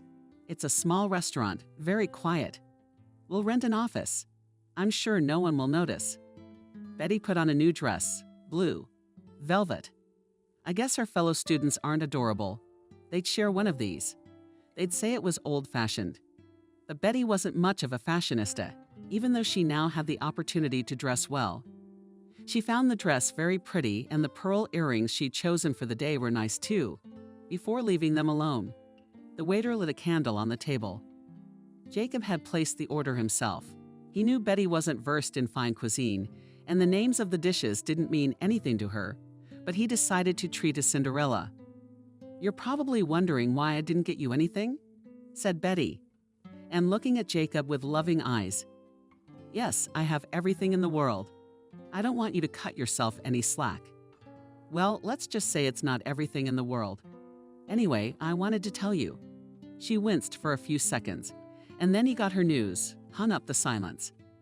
And the longer it dragged on, the more Betty seemed to think that something was going wrong in a very different way than she had imagined. Betty softly began Jacob. "What do I want you to do now so you don't think I'm a sneak? Think about it. Let's take this easier. You and I will go, you'll be looked at. I'll pay for everything, and the problem will be solved." He didn't say that dreaded word he wanted to throw words at him, assuring him that it would be painless, comfortable, safe, that everything would soon be forgotten. "Good?" he asked with a soft smile, stroking his hand. "Good." She didn't hear her voice. "You realize you have to finish your studies, and I don't need and never have needed babies. Of course it's my fault. I realize that. I'm not denying it. You're too young and inexperienced. So let me atone for it by promising you won't experience anything less than the dentist's office." "You're right, Betty." "Good," she whispered. A quarter of an hour later, she said, excusing herself to go to the bathroom. Near the front door she turned, ran sharply out of the restaurant, stopped the first car she could find, and gave the address to her aunt. When she showed up at her relative's house, frozen tooth on tooth, with eyes like she had just buried her closest loved one, the aunt froze. Please pour me your lemon of liquor if you don't have vodka," said Betty. "I've collapsed the university," said Betty to her friend. She and Kate sat in the garden on the glass loggia. Kate had grown all sorts of things. It was warm and had 2 cozy chairs. This was where Kate liked to work, sitting under the roofing and green leaves. "What do you mean you're leaving?" Kate asked, and in her voice Betty heard a metal that she had never felt before. "But I can't see him every day, and I have to go. He can't leave a job that's so lucrative. He's the king of God at uni. The students look at his mouth." "Exactly. He's not going to go away," Kate said. "And you've got nothing under your belt. If you drop out, you'll have to go home. You don't have a university there, you'll be without a full education. I won't have time to study now, where and with a baby allowed in the dormitory. I think the second floor is for families. Now they'll give you a room. Do you know how they live there? Our dorm is in the private sector. There's no mains. Only boiling water comes out of the tap. Can you imagine? Somebody has no hot water, and the dorm has no cold water. The girls are washing diapers, and my hands are red as beads. And to go to uni, everyone knows and whispers. And I hear that whispering behind my back all the time. And I don't think Jacob's gonna let me compromise him like this. If I don't get an abortion, he'll get me out of the university." Kate sat in silence, thinking about something. "I want to talk to him," she said finally. "What in God's name are you talking about?" Betty opened her eyes. "Are you threatening to have your dad ruin Jacob's career? If you won't marry me, please don't. I wouldn't marry him at all now, even if he proposed. After he sent me away. He's got a dad of his own, I'll leave him out of it. He's not of this world at all." Kate grinned slightly and gave Betty a very grown-up look. He'll pay off the necessary equipment for the lab, but he'll forget that there's no cold water in the dormitory. Can you believe it, Betty, he eats pumpkin. He loves pumpkin more than anything else in the world and asks his mom to make it every day. He doesn't need no spread. And his favorite shirt has been changed for the 3rd decade. He's used to nothing else. You shouldn't let Daddy be involved in any of your worldly matters. It's ridiculous. Don't worry, Betty. I won't intimidate your Jacob, and I won't ask him for anything. I'm just going to tell my story. What story haven't you told me? No, I haven't. I gave my mom my word that no one would ever find out. And you know I keep my word. But now please give me your Jacob's cell phone number. Maria, Kate's mother, was from Canada. It was a very quiet corner with only one convenience store. We took the bus to the center twice a week. The young people from here invariably left when they finished school. It was a good thing Maria's family had many children. Brothers and sisters made up for the lack of friends. There was someone to play with, to wander in the forest. Maria's parents sadly realized that it was not their chicks who would fly out of the nest, although they themselves were not going to move to the city, and hoped that at least one of the children would stay to brighten their old age. Maria was 16 years old when Kevin, a new man, arrived in the village. But Kevin would have attracted attention in any society. He was a little over 30 at the time. Until recently, he'd been working as a geologist, but then something had gone to his head. As Maria's mother indelicately put it, and he wished to live in the arms of nature, to hunt, to plant a vegetable garden. He wished to eat what he had grown and to drink key water, to be surrounded by forest, birds, animals, and no people. He came to the village to find such a place in the vicinity and settle there. He seemed to be a healthy man, his mother said, as he had to work and work and work. But what's he up to? He's healthy, but his head must be sick. Nevertheless, when Kevin paid those people who knew the area well, they pointed him to a hunting hut far away in the woods. It had been abandoned for the last few years, only occasionally occupied by those who went out with a gun for trophies and came back. Kevin came to like it. The place suited him completely. Absolute silence. A small creek in the neighborhood. The cabin had a stove and the essentials of a table. A few benches. I'm ready to buy this house, he said, only to be laughed at. Who would sell that hut? No one lives there. She settles in by accident. No one will kick her out. Maria knew the place well. There was a time when she and the boys used to play there. It's funny because they have their own house there. But it was always summer, and they'd linger in the hut. Well, if it was just for a few hours. And in the evening they were expected, the house surrounded. But the girl could not imagine that it was possible to stay in this wilderness for the winter. It's freezing out here. The snow falls over my head. If anything happens, I'll try to get to people. She had no idea that her opinion would soon change. There were no guys her age or older in the village. Who could she set her eyes on? Kevin was the first to take notice. And soon the girl fell madly in love with him. At first it seemed innocent enough. Maria helped Georgie to get used to the local area, showed him plants, taught him what was poisonous, what was edible, where it was better to pick mushrooms, where hunting was good, and where it was useless to wait for the beast. She carried him from home milk and bread, bought at his request in the village store needles, threads, and all sorts of small things, and did not notice how the time came when she could not live without Kevin.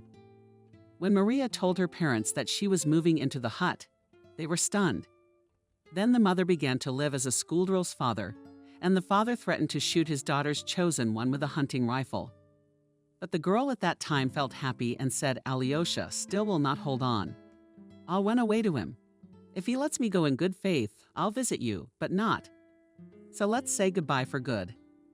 Her parents knew Maria's stubborn, unyielding character and realized she would still do her own thing. The next day, the daughter packed her things in a backpack and left, humming her new life. But soon she regretted what she had done. Her parents didn't recognize it. Maria had always been secretive, shared only about the good things, and all the difficulties and sorrows experienced alone. At first, everything went well in the new place. Maybe if the girl had lived in the city before, she would immediately feel the change and be disappointed. For Maria, there was the usual housework. She knew how to cook, sew, do laundry, and her snug hut brought coziness. Once a month, together with her husband, she came to the village, visited her parents, brought them forest guests. Usually it was Siberian berries or fresh fish. Maria washed in the bathhouse, and no wonder, and the village councils. And the next day she would go back to her forest hut with Kevin. And then winter came. This year it was particularly harsh. It was impossible to walk to the village. There was too much snow, and the young woman spent her days in the small hunting lodge. The stove had to be stoked often. The cabin put out in a flash from all the entertainment, a few books in the counted already 100 times. Maria couldn't wait for it to get warmer, for the forest trails to dry, and for her to be able to visit her own. When she finally reached the village, she learned the bitter news. Her father had died at the beginning of winter, and her mother had fallen ill. Maybe it was because she had lost the man she had lived with all her life. Maybe because she was worried about the fate of her youngest daughter, one way or another. She could not be without medical care, and the older children took her to their home in the city. The native house met Maria, boarded up windows. That same year, Maria became pregnant. Then she for the first time stammered that probably for the first time she should move closer to people, return to the village, get on the register, so that help would be nearby, if anything. And when the child was born, until it grew up a little, you can't keep it in the middle of nowhere. But Kevin dismissed all her plans. He began to assure Maria that she had to rely on nature. Childbirth is a natural process, and everything will be fine. And never a city wife's child will grow up so strong and healthy, as their son will grow up here in the fresh air and healthy food. There was some doubt in Maria's soul. She would feel more comfortable if she could get to a doctor in case of need. But Kevin never tired of assuring her that she was a young, strong girl and everything would go well. Maria only managed to take one promise from him. The baby must be born in a maternity hospital. My mother told me that one time she almost died when my brother Liam was born. It's times like this when you need doctors to be there for you. Kevin promised. However, when it was time to get out of the wilderness, it proved impossible. It was raining very hard. There was nothing to think about to get to the hospital in advance. Maria was worried. Kevin again assured her that everything would be just right, and even though the young woman had to suffer a lot, a strong, healthy boy was born. Maria tried to persuade her husband to make contact with the big land. She would be calmer if the doctor examined the child and said that he was all right, but Kevin refused flatly. Now, in his opinion, the young mother just needed to recuperate. Kevin himself cooked food, fed Maria, was caringly gentle, and she for a while resigned herself to the state of affairs. Now, even in winter, Maria had no time to be bored. Wherever her husband went, she was never alone. The child was with her. The mother was worried that the baby might catch cold. She often stoked the stove, and still the hut was colder than usual. In the winter months, it used to be in her home. But little Vanya did not fall ill. Trouble came in the spring, when the sun had already warmed up, and mother and child spent a lot of time in the fresh air. The baby was crawling on the grass. He picked up a tick, but when the kid got sick, his parents couldn't help him. The boy died of encephalitis. It was the hardest time of Maria's life. She hated herself for not insisting. She had to move with her son at least for a while to the empty parents' house. Kevin took his son's death much more calmly. That's the way it is in nature, he said, natural selection. Only the strongest survive. Encephalitis cures itself without medication. If Jack wasn't meant to be, that was his fate. A cemetery funeral was also out of the question, according to Kevin. You and I know how it happened, but strangers might not believe it. And in any case, they'll blame us for everything. They'll say we shouldn't have raised the child in the woods, that we killed him. Didn't we? Maria looked up with tears in her eyes. No one can forbid us to live the way we think is right. Kevin spoke firmly. Everything will work out for us. You'll see. Maybe if Maria had her father and mother waiting for her, she would have packed up and gone to them. But the people closest to her already lived far away from here. And Kevin constantly insinuated Maria that she had no one but him, that only he needed her. And the young woman agreed to stay. A year and a half later, by the time the girl Maria was born, it was already hard to recognize. Quite young, she looked almost twice her age. Her hands had been chopped off by hard work. Hope long ago disappeared cheerful and sly expression, which before was characteristic of her. It felt so much like her, and it didn't matter that when Kevin went to the village to buy some clothes and groceries, she just waved her hand. Go buy what you want yourself. What if you don't guess the size? I don't care what you bring, I'll wear it. She really became completely indifferent to her appearance, and maybe to her fate. She wasn't expecting anything anymore. Yesterday was like today. So monotonously passed a month, 2 months. Meanwhile, the second labor was easier and the woman in labor was quicker on her feet. The baby she now had was not coming down from her arms. Kevin had hoped for a second time that there would be a son, and when he became the father of a daughter, declared that he would raise her as a boy. Maybe some higher power took pity on the girl and her mother. It is not known whether Maria would have been able to bear the loss of a second child or not.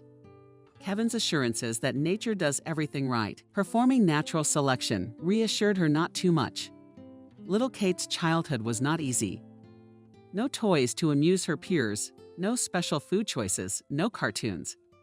The simplest food her father had gotten, and the simplest clothes her mother sewed and gave her a single doll, also handmade. Of course, childhood finds its joys everywhere, and Kate enjoyed fiddling with the horns, spending whole days in the woods and learning the lessons her father had taught her. By the time the children were ready to go to school, Kate could read and count to 100, and she could survive a few days in the taiga even if there were no adults around. But in winter, it was hard. It was literally cold, hungry, and lonely. You could not go anywhere from home, especially in the cold. The older Kate got, the more she realized, the more often she noticed that her mother was trying to change her life. All for her sake. A daughter needs to study, she told her father. Come on, you'll get there. You really need to. We'll teach her ourselves. But these schools are full of vices. Children learn one from another, and by the time they graduate, they drink, smoke, and cohabit with each other. I didn't drink or smoke. Mom objected. You're just lucky you didn't get spoiled. And Kate, who's going to get led astray. Sooner or later, people will come here. The mother would come in from the other end, and it would be known that the child was sitting at home and not going to school. Will be taken away. Kate will be deprived of parental rights. If you go back and forth to the village, that's how it'll be. You'll complain about life there. Write that your husband abuses you, keeps you in brutal conditions. Then you'll lose your daughter for sure. And if you don't bother people, no one will interfere in our lives. The gypsies live as they want. No one touches them. But we started with Mom, and we're hermits. It's our choice. Her father cut her off. It may be your choice, but it's not ours. Once dared Mom to say, I wouldn't dream of cleaning pots with river sand and wearing Latin. Paid skirt, you don't like it. Her father looked at her intently. Go back to your village, and I'll take Kate and go with her where you won't find us. Not me, not her mom. Kate realized that parting them from each other would be the hardest thing in the world. There was no telling how or when their fate would have changed. But misfortune helped. Her father started taking lion hunting, and at an unfortunate hour, they encountered a bear. And if Mom hadn't rushed out to find them, Kate would have died. That's when her leg was mangled. How her mother dragged her daughter to the village before people Kate does not remember. Her mother told me that she carried her in her arms, that she had made some branches and held on through the roadless area. Lucky she didn't get lost. Only one thing Kate's mom kept saying, don't tell anyone about Dad. Don't talk about Dad to Mom. He'll die out there. He's all alone. Don't tell. Mom kept telling her daughters. It seemed that at these moments she was out of her mind. Father is lying there alone in the taiga, and there's no help for him. Mother must have realized that if he stayed alive, he would never give them peace. So she chose such a cruel way to be free, since fate provided the clue. Kate didn't really care about much else. She was in too much pain, too much blood loss. She was in for heavy treatment, several surgeries. But the doctors said that she would have to walk with a crutch, or at best, with a stick. At the hospital, Kate was looked at as a wonder, as some kind of female Mowgli. and everything around her was so unfamiliar and alien to her, as if she were on another planet. But soon Kate at the treatment center was loved. She never complained, never got cranky. She behaved with rare courage and unobtrusiveness. Mom told me afterward, she was dealt with. Kate really could have been taken away from her.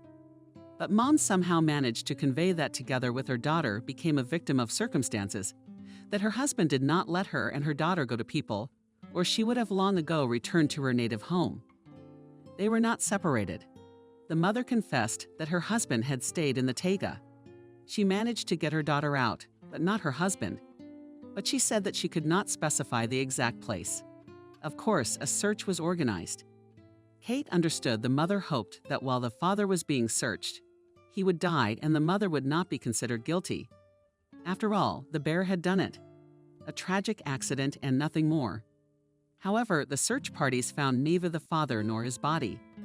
And for a long time it was terribly disturbing. Kate's mother was discharged, and she and my mother actually settled in my ancestral home. Both of them after Taiga Hut. Such a life seemed luxurious in the house, 2 rooms, kitchen, bath, and another kitchen. Summer its own garden with apple trees and plums. Maria was pitied. We helped to organize gas, shared things. And at first, they took out food. Then Maria found a job in the village, opened something like a small canteen. And Kate started to study. She didn't go to school, but a teacher went to her and tutored her individually. She said Kate was barely behind her peers. As sharp as she is, of course, she catches up with them quickly. Maria was worried that Kevin would show up sooner or later. She believed he was capable of anything. The worst thing for her was if he took her daughter away with him. She's a mother, she won't have time to call for help, and she'll lose the girl forever. And then archaeologists came to the village. There was a nearby lake, about which legends were made, as if at the bottom of it lies a flooded city and amazing riches. Of course, at all times there were hunters, and they were recruited. They tried to find something without finding anything. But David, who led the expedition, immediately said that he was not going to look for anything underwater. All these are just beautiful fairy tales that have been handed down from generation to generation. But the satellite map is a different matter. It shows that not far from here in the swamp area, there are the remains of an ancient settlement. That's where we should excavate. The archaeologists brought food with them. But when they had an opportunity, they ate not food cooked on the fire, but went to the canteen. They told about Maria, about her unusual fate. And she paid attention to the young woman, began to ask about her life in the taiga. And there he and Maria did not notice how they became attached to each other. David knew that Maria was afraid for the child, but she had nowhere to go. She had no contact with her family, and he offered the woman to go to the city with him. She refused flatly at first. "Do you need someone like me? You'll have me playing the fool all my life. What have I learned in life? And I have nothing. We're dragging from one paycheck to the next. I only have a daughter, and this is someone else's child for you. How can you love her? Listen to me, silly you say, so she'll be with you. They often call me blessed too. I go to work at home, lock the door. If I forget, they'll mix up the salt and sugar. It's impossible to eat lunch afterwards. I even put my shoes on the wrong foot when I was thinking, and then wondered why it was so uncomfortable for me to walk. So I don't know whether such an uncomfortable husband will suit me or not. And as for Kate, where are you going to treat the girl here? She needs neurosurgery. I can show her to some very good doctors. Maybe they can help. Kate will get a good education and never return to the taiga." It was probably with this kind of talk that David broke Maria's resistance. She realized that she would have to trust this man completely and, moreover, entrust her daughter's life to him. But he'll get her out of here and never have to fear for Kate. She didn't know why, but she felt surprisingly calm around the absent-minded scientist. But when her mother told Kate that they would be leaving soon, the girl felt real grief. She made friends with the neighboring family, and the older boy Liam became her loyal friend. At 10 years old, you can fall in love, you know, but how else? Kate, however, herself did not yet realize that she was in love, but to go away to distant lands and never see a bone again, it seemed worse than death to her. Will you write letters to each other? I persuaded my mother, who, as always, understood everything. David signed with Maria as soon as they came to town, and he'd arranged it so that Kate was considered his own daughter. Like he'd been visiting her mother for years, and now he's finally married. Kate was treated in good sanatoriums, taken abroad. A long time ago, no one could think that this girl was once considered Mowgli. Kate grew up to be very beautiful, except for her leg, which had not fully recovered. Some important nerve endings had been damaged. It would have been a beauty contest, if Kate had wanted it, of course. And if it hadn't occurred to her, and it never would have occurred to her. She still wrote letters to Kostya, who had graduated from the Forestry Technical School and was now in the army, and did not initiate her relatives into the details of this correspondence. Mom, of course, thought that it was the remnants of childhood friendship, which dragged on for years. Well, let her think so. Kate also didn't dream about her father very often. They were terrible dreams. She'd see him in the woods, lying dying in the snow, or she'd think he'd come and knock on the window, wanting to take her with him. She woke up to that knocking. Of course, Kate had girlfriends when she was in the sanatorium, but all those relationships ended when it was time to leave. But Betty, without realizing it, had become attached to her. Sometimes it seemed to her that when she was a child they had lived in the same village and had been firm friends. Only then they'd forgotten about it. And now what had happened to her friend, Kate took to heart. She couldn't let Jacob break the laces of life and everything like that. That things would go wrong for the girl, Kate had no doubt. Betty was broken. Kate wouldn't allow herself to break down like that even in her most difficult moments about Jacob. Kate had heard from her father. Her stepfather had been called Daddy for a long time now, and surprisingly absent-minded. David often felt sorry for his imposing, confident friend. Jacob should have had a different fate better. It was not uncommon for his father to say. His parents were forcing him to pursue a career, and he had resigned himself to it. It's hard when a man gives up what he has a calling for. Skate Jacob didn't see Jacob, and if it weren't for Betty, wouldn't have felt any interest in this person. Now that she had a piece of paper with his phone number in her hand, she sat for a while, wondering. What would she talk to him about? It would be ridiculous to convince him that Betty was a decent girl and he should marry her. It's a kindergarten, and nothing good will ever come out of the election, and Betty won't agree to it.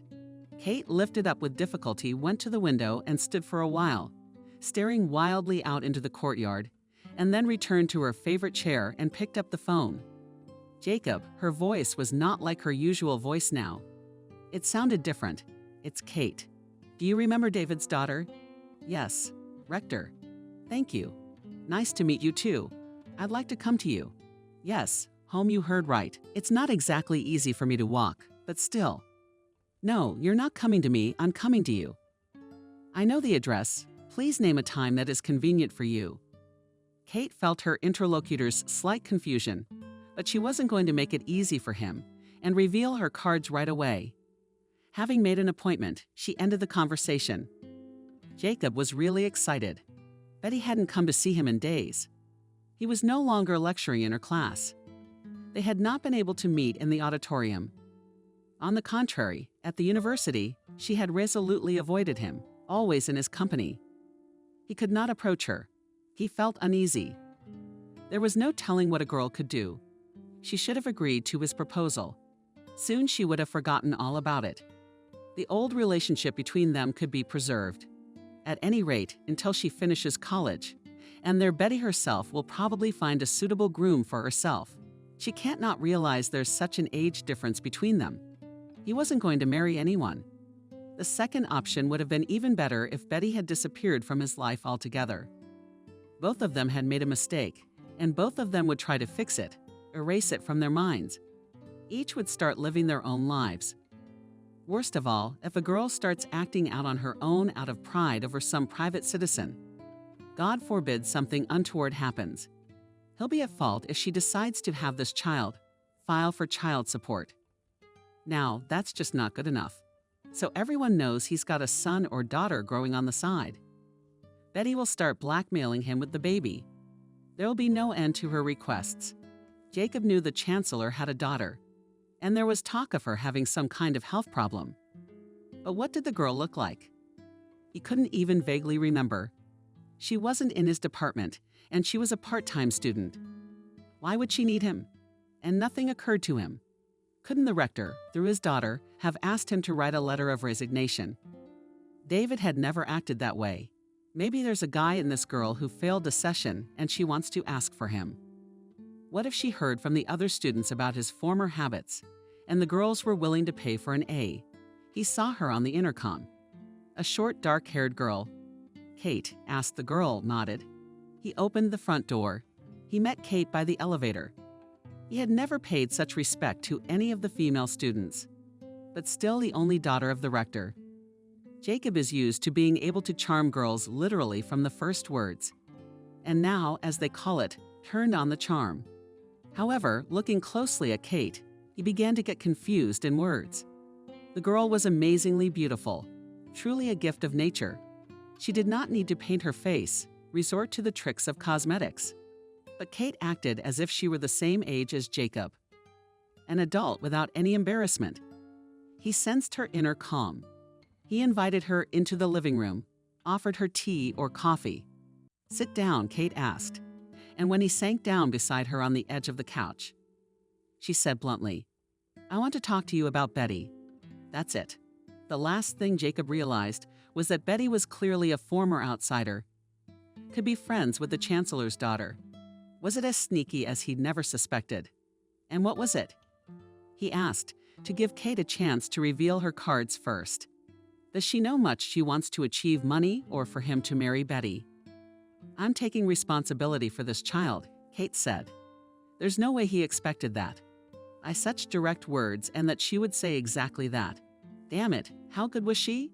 And he's a sophisticated man, couldn't take his eyes off Kate. "What do you mean?" Those words came easy to me. My mind was racing. Jacob tried to concentrate.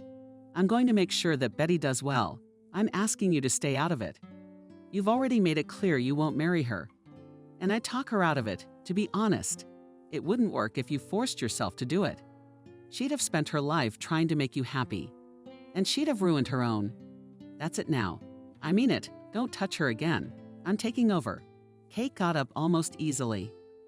Jacob wanted to help her walk to the door, but she made a dismissing gesture with her hand, saying, "I can do without your help."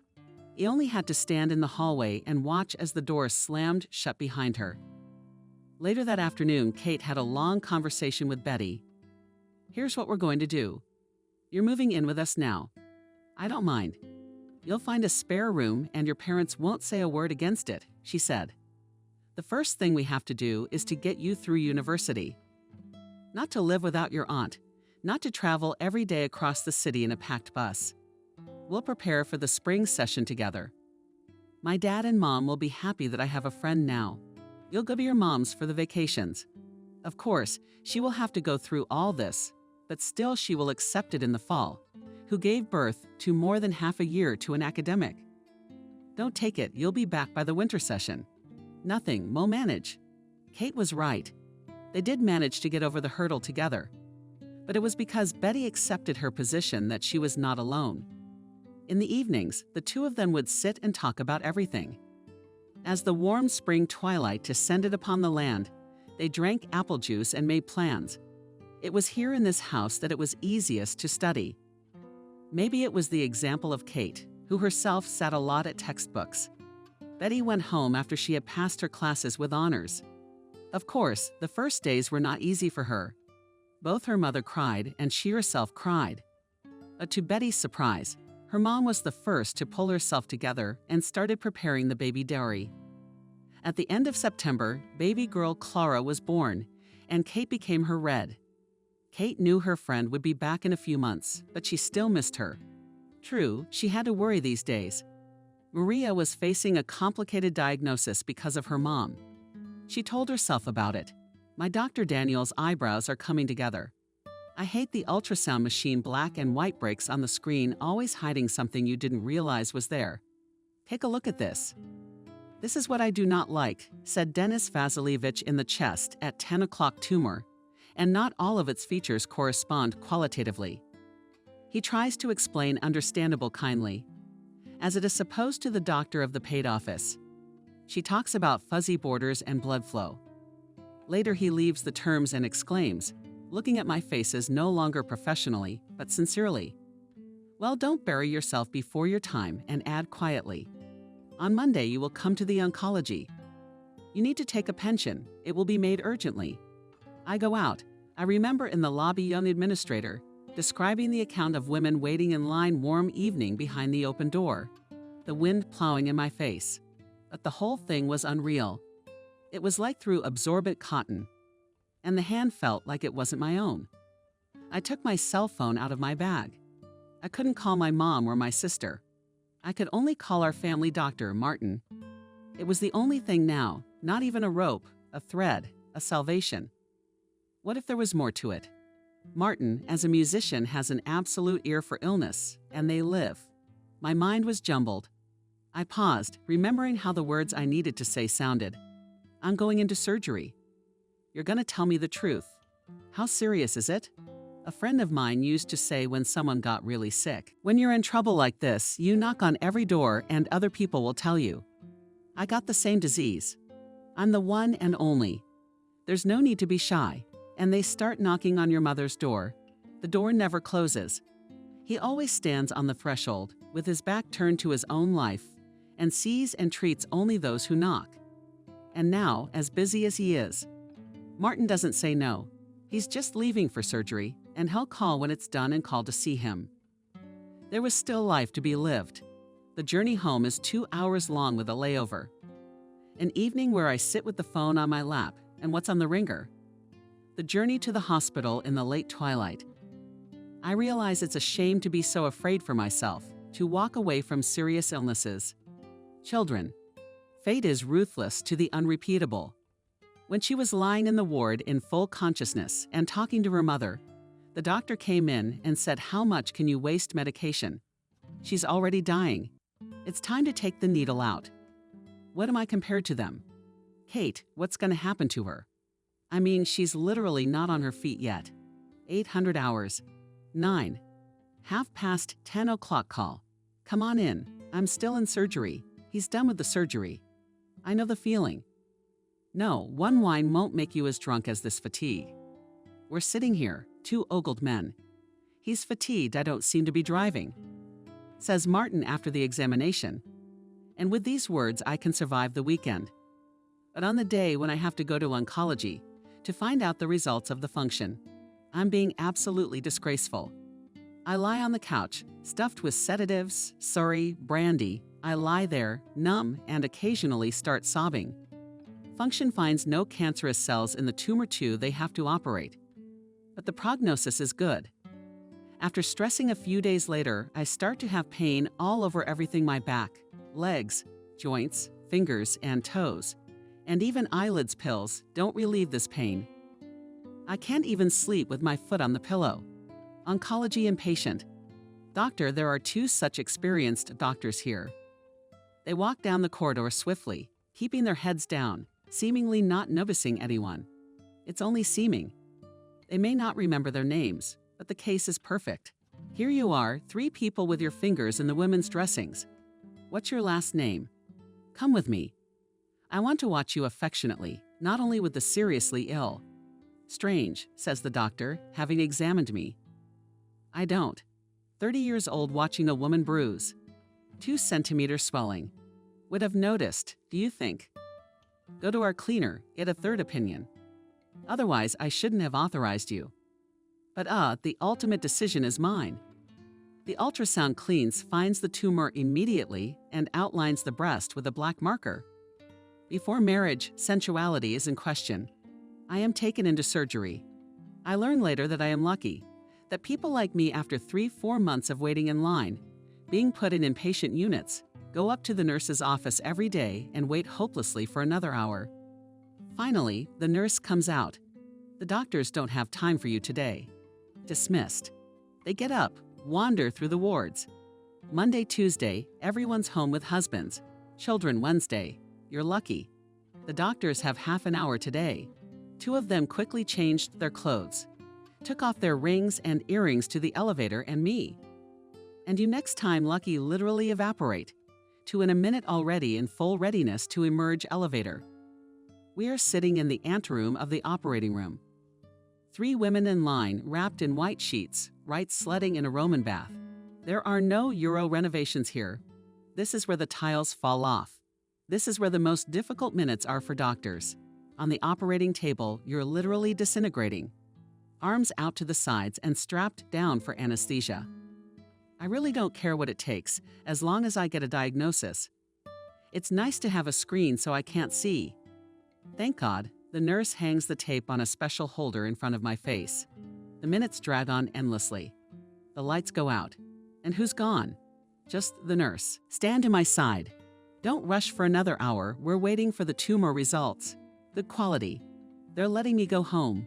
By 8 o'clock, I go to oncology for dressings. There are 20 of us in line. And I, who still has a moral, so amazed and delighted. Shoulder hurts, complains a woman without one breast. This week, 200 cans of tomatoes twisted. Have you already bought underwear? Another woman asks. And what about for 1,100? This is the third. And where did you get it? The fourth greedily asks. Show me. The woman looks around the corridor is a doctor, a very young guy. I wasn't there. She pulls up her shirt. Here's a beautiful bra with lace all over it.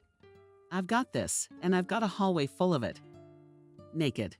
The doctor just shakes his head. But you're good. The doctor can't even see me anymore. I'm a thing of the past to him. I'm not offended at all. He's got 10 complicated cases, 10 rooms, beds in the hallway. Thank him for everything. But why doesn't anyone believe me? Martin asks. I said good quality. I'm not saying that I believe him so much that going to the operation, I touched the wall of his house, as I would lie down in the temple to the icon, asking for help from above. I have known for a long time that God is with him. That's what happened to Kate's mom. And thank goodness everything turned out all right. By Christmas, Betty was back in school. David's help was invaluable.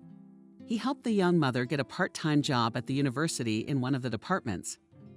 There was not much time left until graduation, and Betty's mother said she would take care of the baby herself. Her daughter sent her the money she had earned, and everything settled down. Jacob sobbed with complete freedom. She knew that if she began to decide through the courts, it would be difficult to enter the muddy water. She decided to avoid it. Much later, she found out that the professor had contacted her mom and was sending her money every month too. And as a practical woman, she decided to accept that help. But she didn't say anything broader. It's not easy as it is. And when my daughter graduates from university and gets a job, I'll just save the money the father sends for Clara, the mother thought. David had a crush on her. I think he even dreamed about her. He often thought of her. How sometimes you fall in love in spite of your own plans, calculations, attitudes. But he realized that after everything that was going on, Kate would not give him a chance and sent money for his daughter. Thought that if Kate ever found out about it, he would not look like such a scoundrel in her eyes.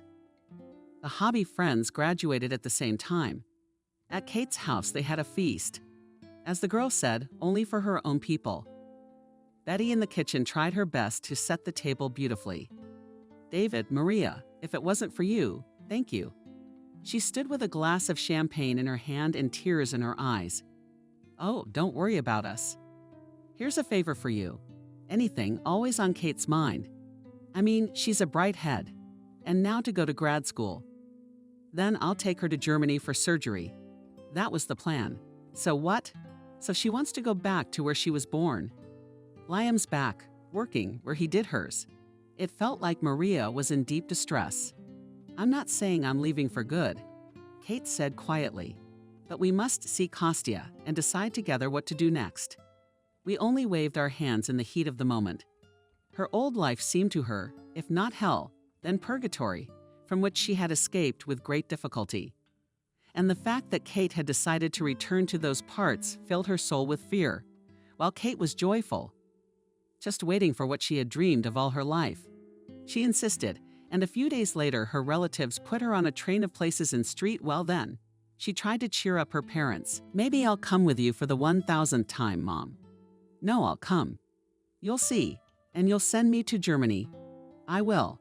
Mother nodded, trying to smile, but wiping away her own tears. Liam met Kate at the station. They stood embraced for so long that they didn't notice the passengers leaving. And then they talked, interrupting each other and yet understanding each other half-heartedly. And our house is boarded up. I'll keep an eye on it. Don't think about it. If you want, even today you can go in there, and your mom is waiting for the room. She has prepared pies for you on the table. What with the raspberry jam, you'll be picking raspberries soon. She will. Liam laughed. Everything was already agreed between them. So, they would apply this week too. Neither of them wanted to wait any longer.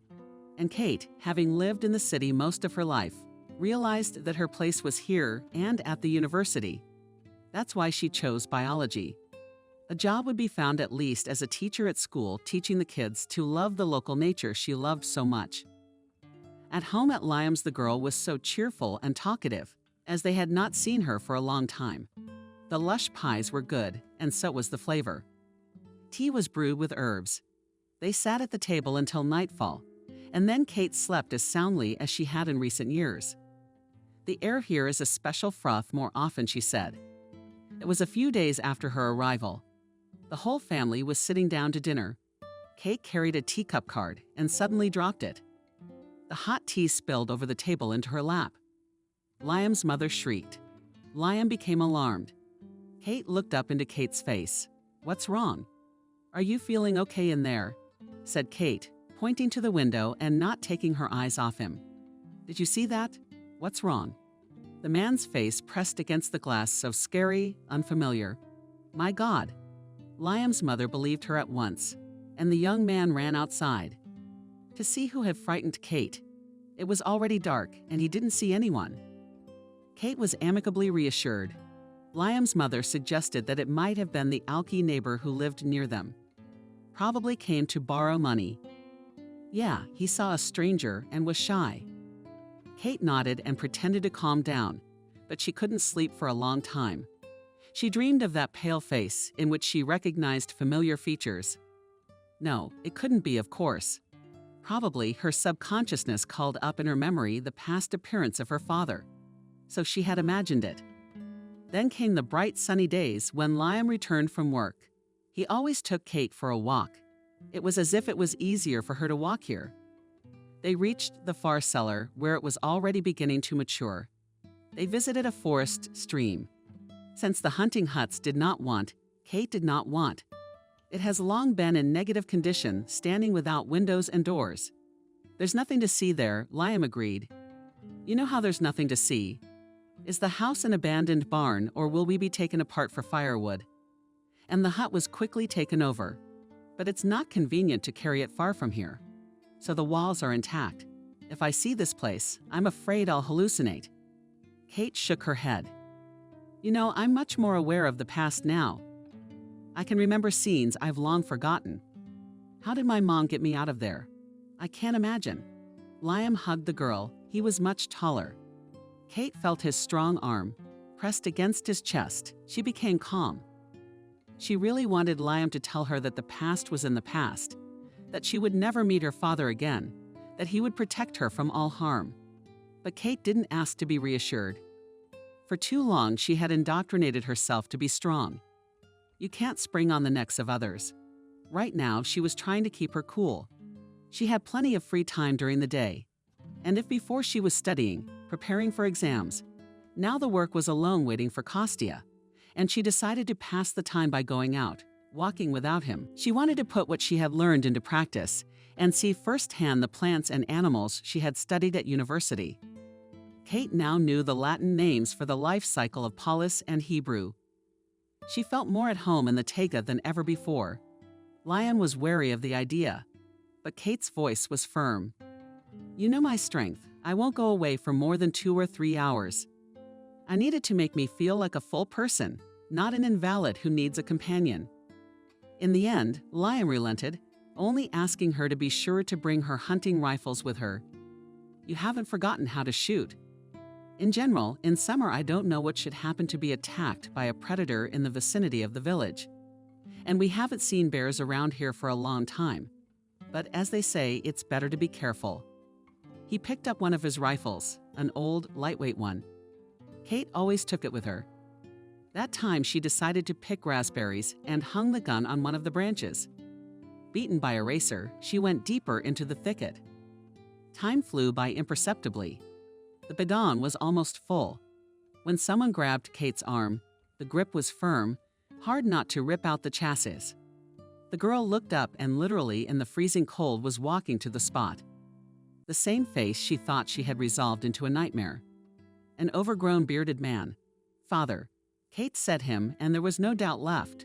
She couldn't even get a word out in response. I followed you. It was what Mom was most afraid of. And she herself had troll-fit Kate from somewhere. She didn't recognize her own voice. It got so thin and shaky that your mom thought she killed me. But I recovered, and now I'm far away living there. Skit Cage is abandoned. No one will ever find it. How do you know what I am? So I get out to see people from time to time. You can't do without it. So you and me, we're gonna make it. When I came to get salt and matches, they told me you'd arrived. Your mom didn't want to live with me. God be with her. That's what she left me helpless. I won't forgive that. You can't do that in the Taiga. I won't forgive you for separating us. No matter what you say, my blood is still yours. And for that I should be grateful. Kate pointed to her mangled leg. If it hadn't been for Mom, I would have died out there in the woods. What would you have said then?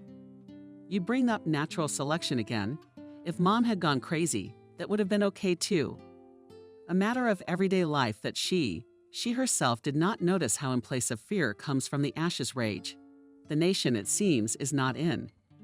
Her anger, once you've lived a little longer, you'll realize there's no place for a soft heart. Life is a cruel thing. You said it yourself. Remember, I don't belong here, and I don't want anything to do with you. Nonsense, Katya.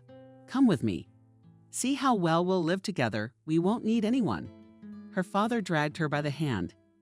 Kate was definitely transported from a childhood, which she had to obey her father's every whim, when his will seemed inseparable. If she fell now, he wouldn't drag her to his abandoned hermitage. The fear she felt was more paralyzing than he could beat her with. He could let her go now for tomorrow, again devise some trap. He is clever and cunning and powerful. He might choose Kostya as his victim, so that she would have no reason to stay here, so that she would follow him out of desperation. But she had a chance, one single chance. The bidon, she said. I'll take it with me. I dropped it there in the cell phone. Her father even smiled. I think that's what Kate saw through his thick beard. Wait here, I'll get it. I said, don't be afraid. I can't physically run away, Kate said. He disappeared into the bushes and returned a couple minutes later with the bidon that Kate had dropped and locked up. The daughter stood changing her foot in the stump and leading the guns at him. Crazy, she whispered for all to see. You've been dead a long time. The moment Kate pulled the trigger, her own heart stopped for a few moments. They were meeting her at the airport.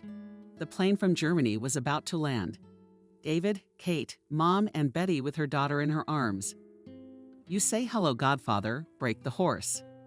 Baby in front of Clara, just as long as the flight wasn't delayed. Maria was worried. That's how she got turned on. First the surgery, then these complications. I'd rather have a limp all my life than go through this. But Liam was with her nonstop, and I think that was a great support for her. And about the surgery, it was a Scooter decision, convincing his wife. What did you decide? Maria turned to Betty. Well, what would you have heard Jacob repenting? Said it took him a while to realize it. He was orphaned without me. Without us, that's us.